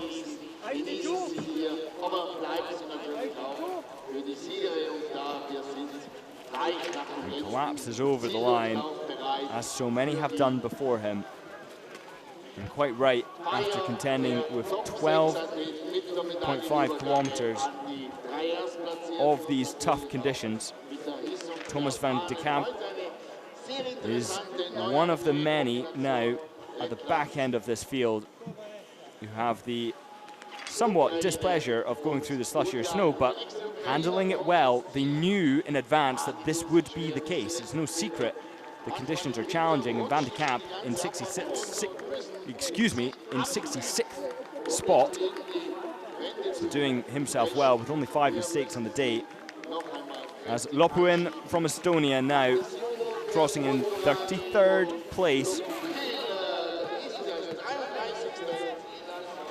But now it can be said with certainty that Los Bears of Latvia is going to claim the gold medal in this youth men's 12.5 kilometer individual competition, with Tadasiuk of Ukraine in silver medal position. Zorgov clinging on to bronze, as we see Gavin Burke crossing the line after we saw him come back with 8 out of 10 from his original only 2 out of 10. So doing very well to redeem his performance. Made especially more impressive because it gets harder as you go on, as your body gets more tired. And now in comes the Frenchman who I had my eyes set on to potentially upset the order, but Mazili Rayabov for France comes across the line, 14:28 back. And he's disappointed, no doubt, 73rd position, but perhaps preserving a little bit of his energy.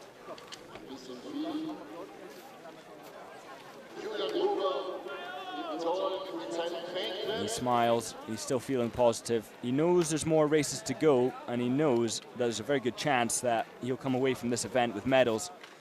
And as a reminder to those watching now, we have the junior men's 15-kilometer individual starting at 2:10 Central European time.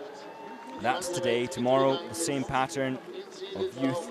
Women to junior women will be underway at the exact same times as today. As we can see, Paresis coming into the shooting range for the last time.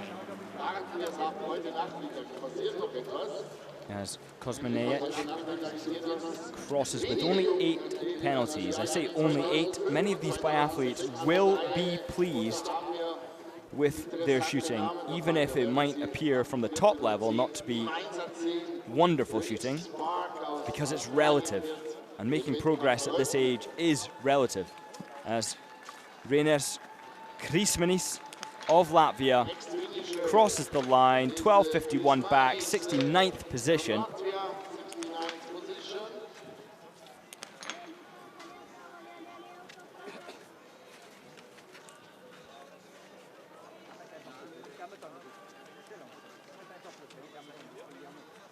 So, natürlich in der Zwischenzeit, wir haben ein schönes Mittagsprogramm und da können wir Sie Edgar Popov of Lithuania now getting his poles on.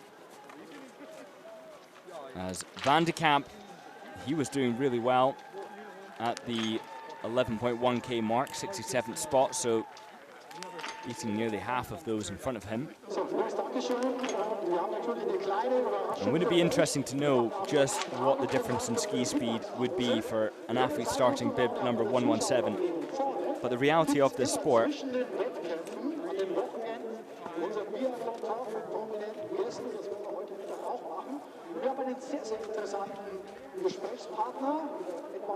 now Thomas Van de Kamp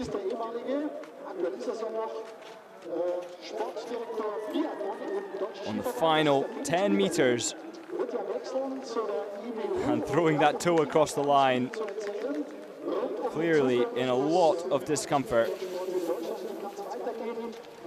and doing well to get himself into the 66th spot, which he may well preserve, as Edward Prentice now being supported up this hill by teammate who appears to be live feeding the event from her phone. And now Rhodes of Great Britain, 23:43 back, 8 mistakes on the day. Good shooting from the Brit. And it's like I said, they don't have access to a shooting range in the UK, having to rely on training camps to get the hours in on the range. Now, Yannis Dumas of Switzerland getting 10 out of 10 at the very end.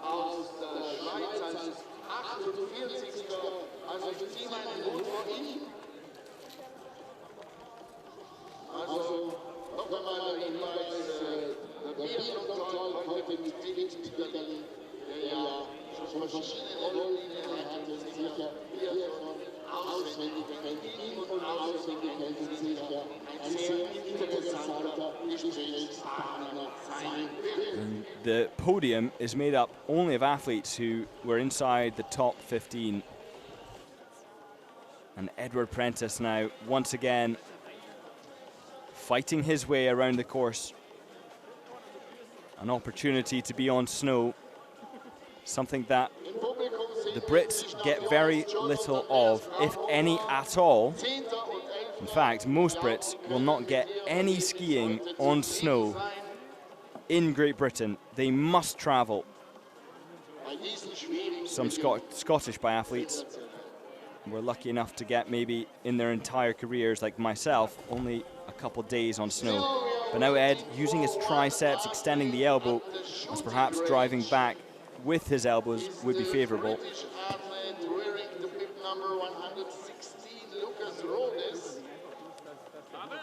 He's not got far yet to go. Very young man, fighting, first start ever, and the first start at the World Championships with the individual. And this is the first Latvian medal at youth junior event And as one could argue, and not my observation, but as René said, perhaps this appears to be a summer event as opposed to a winter event. 14 degrees, the air temperature, the shade offering almost no respite, and you can see the heat refractions rising up there from the zoomed in lens as we look at Ribeiro of Brazil coming up this hill. 36 minutes behind, perhaps closer to 37, but fighting hard. And what an achievement for many of these young biathletes. He's just in ahead of Ed Prentice by a couple minutes.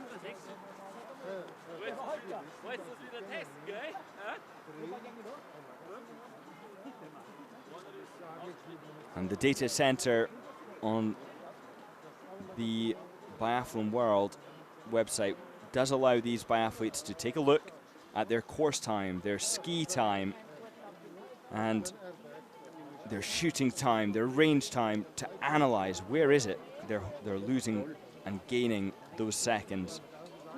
And of course, if you're finishing outside 30% behind the leader, then perhaps your goal is more focusing on building up hours and hours and hours on the range, or excuse me, on the skis, so that your cardiovascular system will get you around the tracks faster. But perhaps if you're on the sharper end of the field, perhaps top 20, there's efficiencies you can gain from having more regular breaths between shots, having quicker drills, getting the rifle on and off your back. As Jordanowski of Macedonia is coming in towards the line, giving us a sprint finish as he's searching for the slightly less rough and broken up snow. But 3-3-3-3, Alexander Jordanowski comes across the line.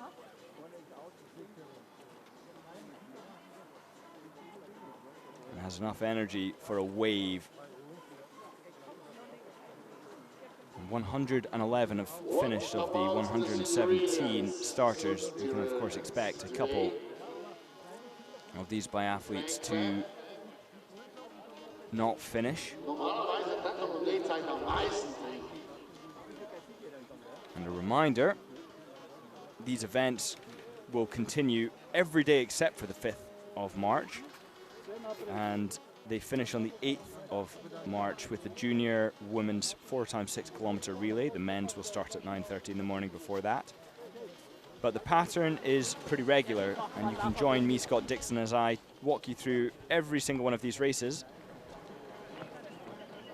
It's Parisis of Greece now in 101st position. Comes over the final crest. As we see, there's no snow in the trees. It's part of the world punished by early spring. Something the gardeners will love, no doubt, but that the ski racers will not cherish.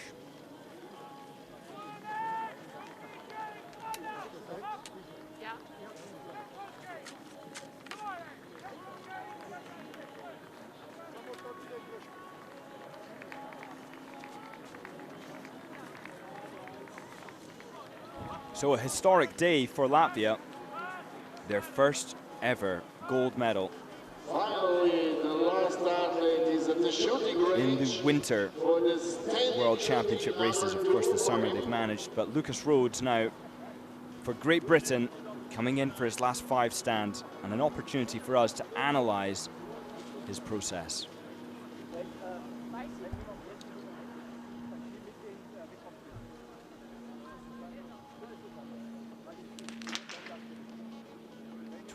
Seven seconds to the first shot, and you can see he does not feel stable and comfortable with the amount of adjusting he's doing behind that rifle, but great second and third shot.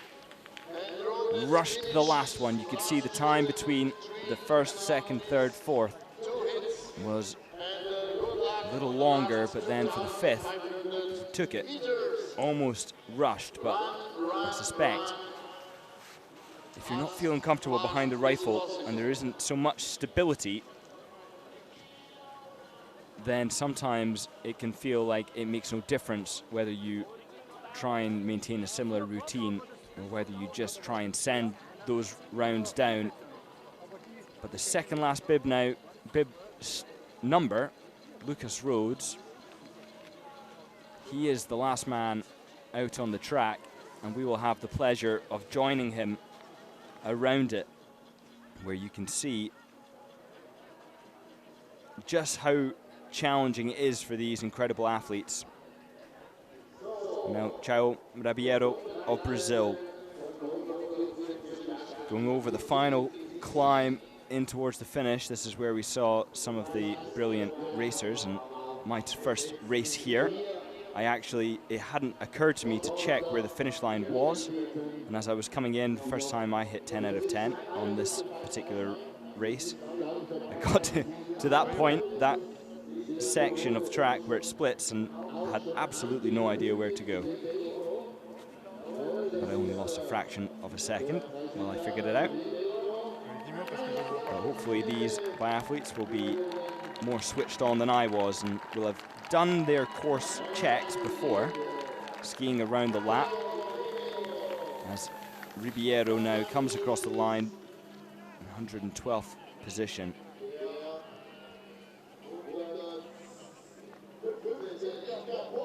And now the Lithuanian Popov doing well, 22 minutes back and in 104th position. Not bad for the third last starter of the day. He's been racing on the biathlon regional events in Hanya,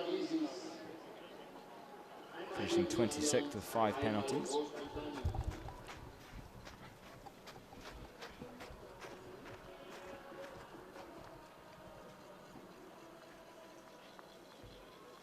The best performance from France today was off the podium.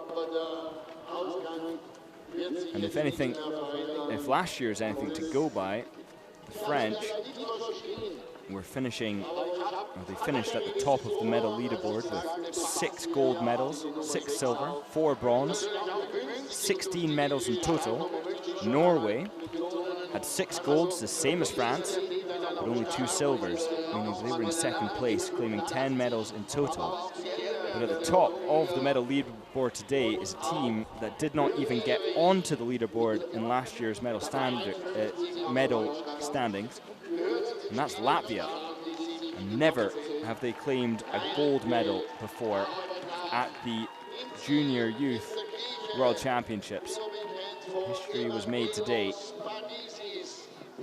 and Luzberz is the man to have done it with 3 mistakes.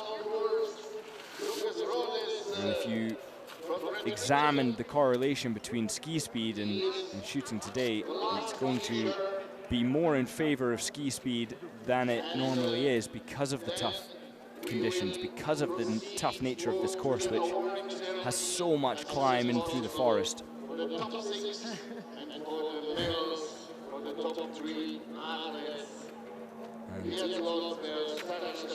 Parisis of Greece pointing to his arm. A mark of significance to him, whatever that may be. He's been racing on the IBU Junior Cup in Szklarska Poreba, Jakushka, finishing 106th on that occasion, and 103rd today. 1 better. But with 5 penalties, it's good shooting.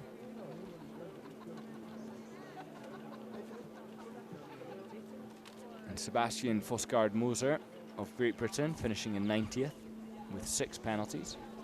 Newton with 13 penalties, finishing in 86th. So really skiing very well. Newton with the 65th fastest ski time. getting in ahead of some Austrians, Polish biathletes, very close to Olika of Finland. And that really does have good connotations for the young, talented Brit, who, with some more time behind a rifle, could stand to do very well at these events. As we now await the arrival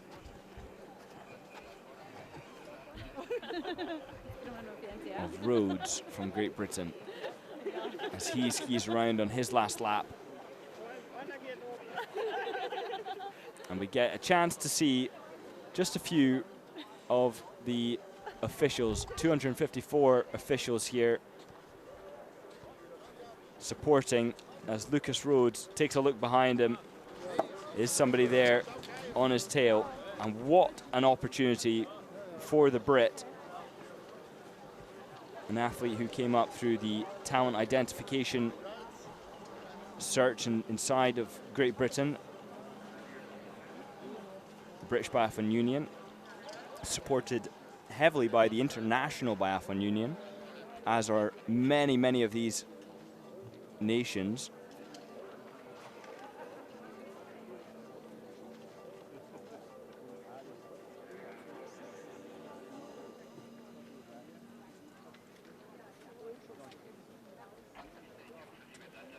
And so begins the preparation for the junior men's individual, which you must join us for. That starts at 14:10 Central European time. Like I said, the race times are similar every single day. And Lucas Rhodes really battling out through this deep slushy snow.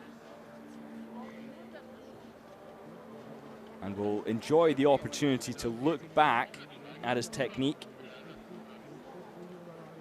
He has a strong elbow angle on his right arm, able to really drive his body weight down through his pole. And he's pulling back effectively with his hands. Timing's fantastic.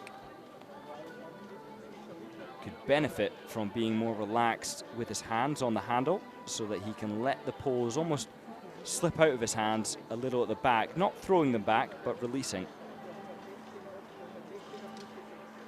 And a good tempo, a good rhythm, managing to successfully get into the skate 2 technique, V2 if you're listening from America, or one skate if you're from Canada, or doppeldance if you're Norwegian and listening still.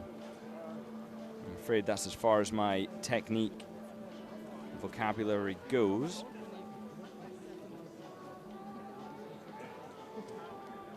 As the fans are out in their troves to watch this event unfold, and soon to watch as Lusbergs of Latvia is about to be awarded his gold medal. And would you have thought that that medal would stand, or those medals would stand, with Tarasiuk claiming the silver and Zorgov claiming the bronze?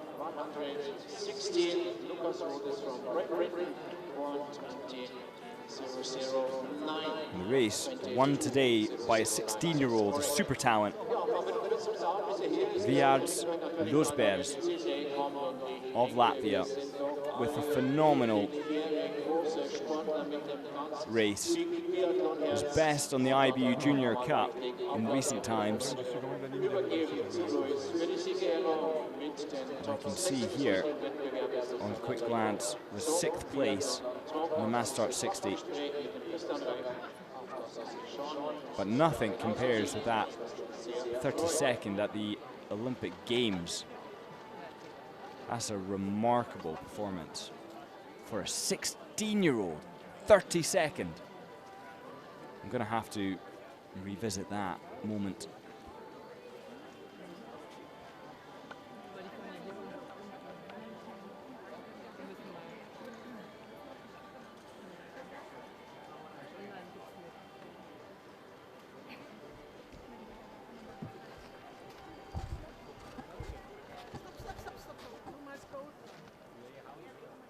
finished.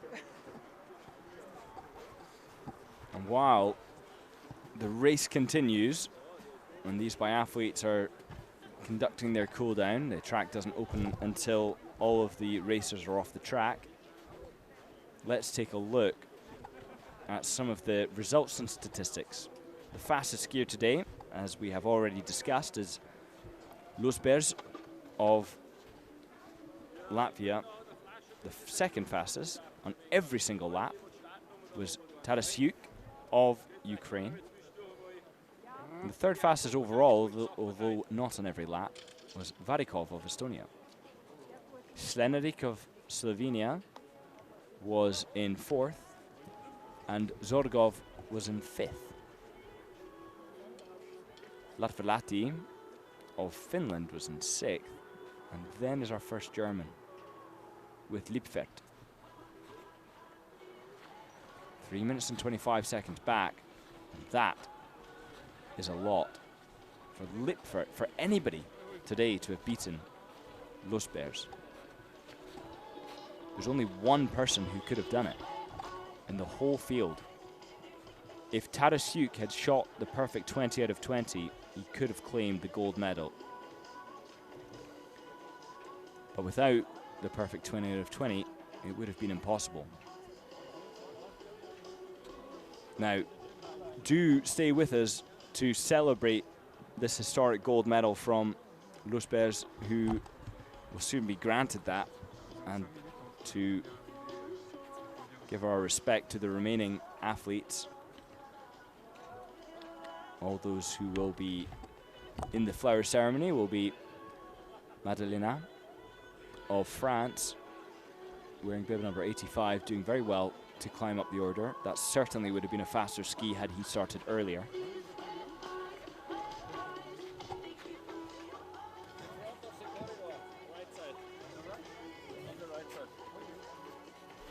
And then if you're coming to watch tomorrow, we've got the youth women and junior women, the 10K and the 12.5K respectively. And now applause from the Brits for the Brit.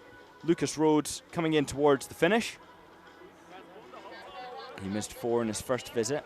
He only missed 1 in his second, and then went on to hit 3 in both his second last and last visit to the range. But now Lucas Rhodes is coming in towards the finish line and is our last competitor to do so today, as he receives applause from everybody who knows this sport and knows how hard this sport is. And with the challenge that these biathletes from Great Britain face to experience snow at all, to get out here and compete is a huge achievement.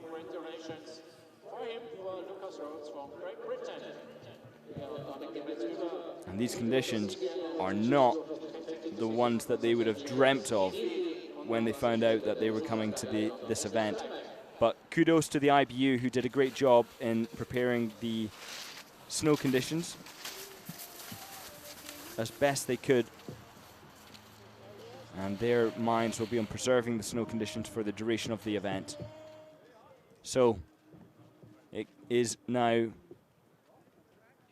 not official yet. An hour, of course, for those to launch their protests, if anyone has any, but then it will become official. And we can see nothing changed at the top. Losbers is gold, Tarasyuk is silver, and Zyorgov is bronze.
Non, non, j'ai encore rien mangé. Attends, parce que je viens d'arriver, mais je ne trouve personne là.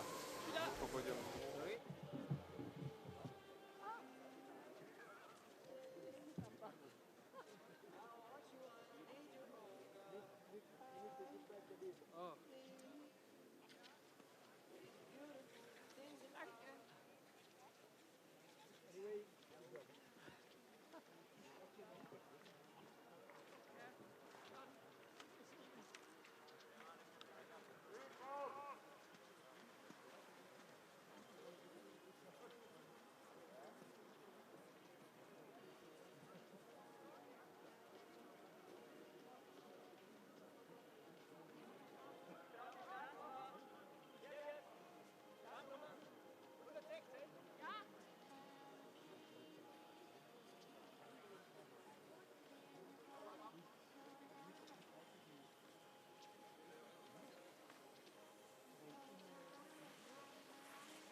Well, it's been dramatic, and for Georgi Zhorkov of Bulgaria, he would have been sweating, not just from the heat, but from the tension of nearly losing that bronze medal at the end to the Frenchman, Madalena. But he did not. That bronze medal is around the neck of the Bulgarian, and well earned, hard fought on the track, and with exceptional shooting, only 3 mistakes on the day, one of the best out there on the range, and one of the best out there on the skis. 5th place in terms of ski speed. But Tadasuk now, as he came towards the line, we questioned whether he could maintain that silver, and maintain it he did. Tadasuk is your silver medalist. He did it with absolutely exceptional shooting. 18 out of 20, the second fastest man on the skis.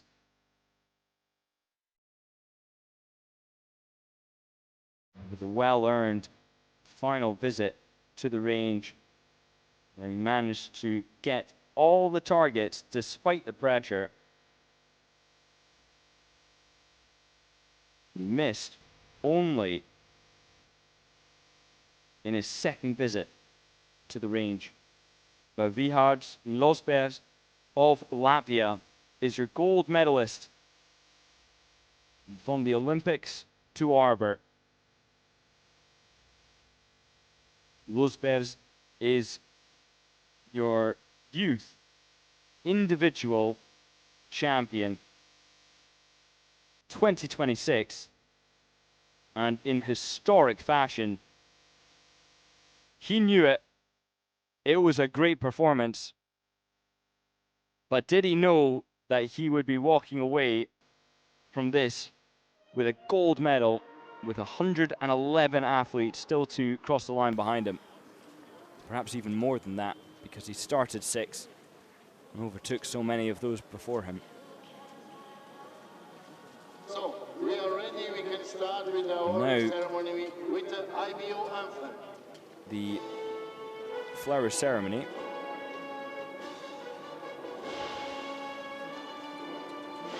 Which right now we can listen to the IBU anthem and the plane crossing the sky. But here is your bronze, your silver, and your gold medals. Vihart Vosberg at the top of the podium.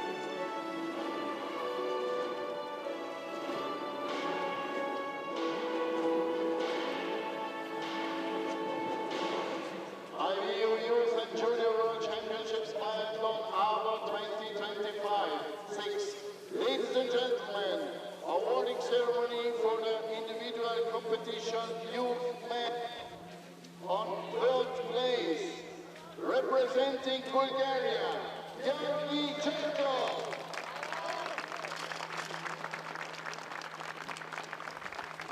The athletes are awarded by the IBU President Ole Dalin, the Executive Board Member Franz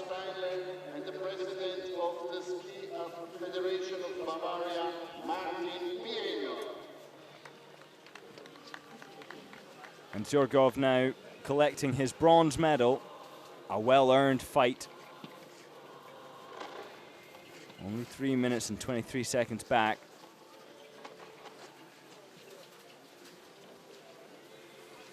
A medal that he will cherish for the rest of his life, undoubtedly. Perhaps the first of many still to come. And now Tarasyuk of Ukraine. He's no stranger to the podium.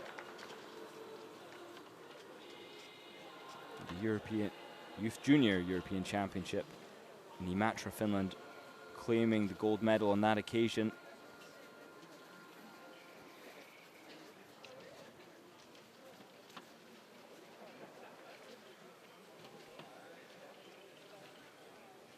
On first place and world champion, representing Latvia, Richard Losbergs. Richard Losbergs, your gold medalist now at the Youth Junior World Championships in Arber.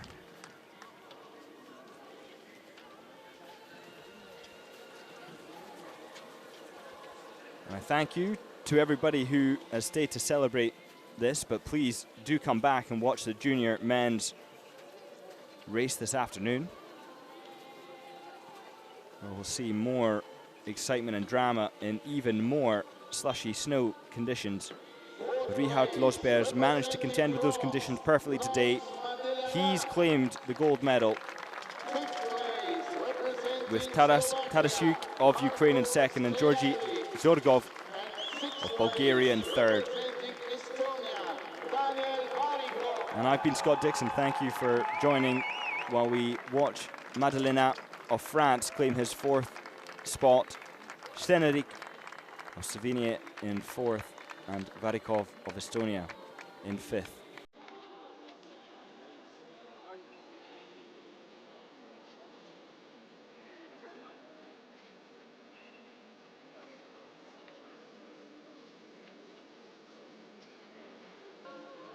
Only 0.2 seconds down. The Frenchman will know what Jacquelin felt, perhaps even just a fraction of what Jacquelin felt at the Olympic Games, where Jacquelin was just 0.2 seconds off the podium.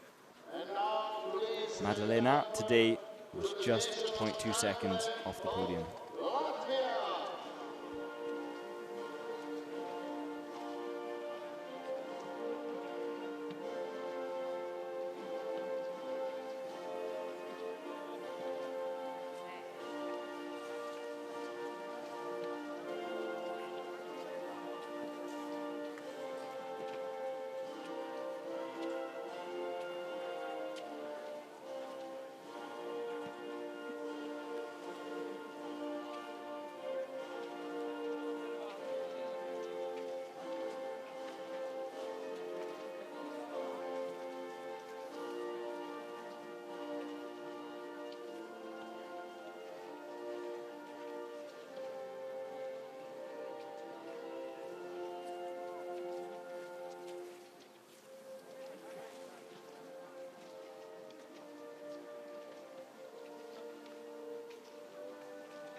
Well, thank you so much for joining us today. I've been Scott Dixon, and it's been my privilege and pleasure to walk you through this race today, and I am just as excited to walk you through this afternoon's competition, where we have the junior men's 15-kilometre individual at 14:10 Central European Time. Do join us for that. And good luck for the next competition in 1 hour and a half. The next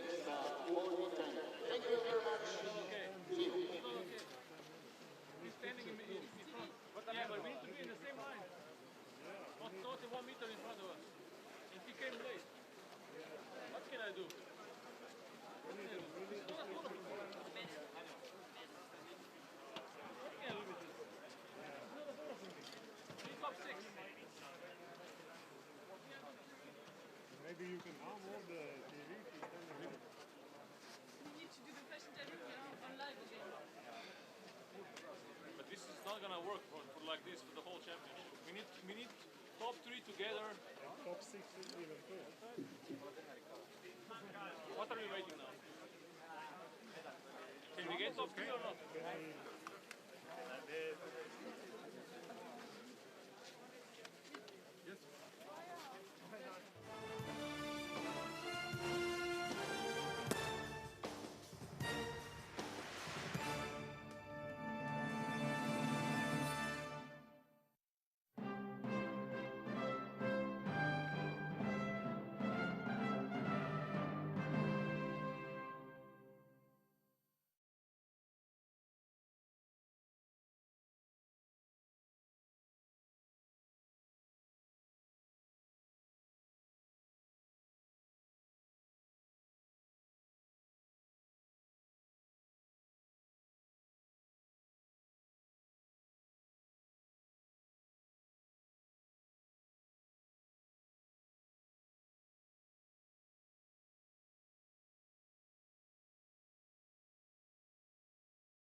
Ok,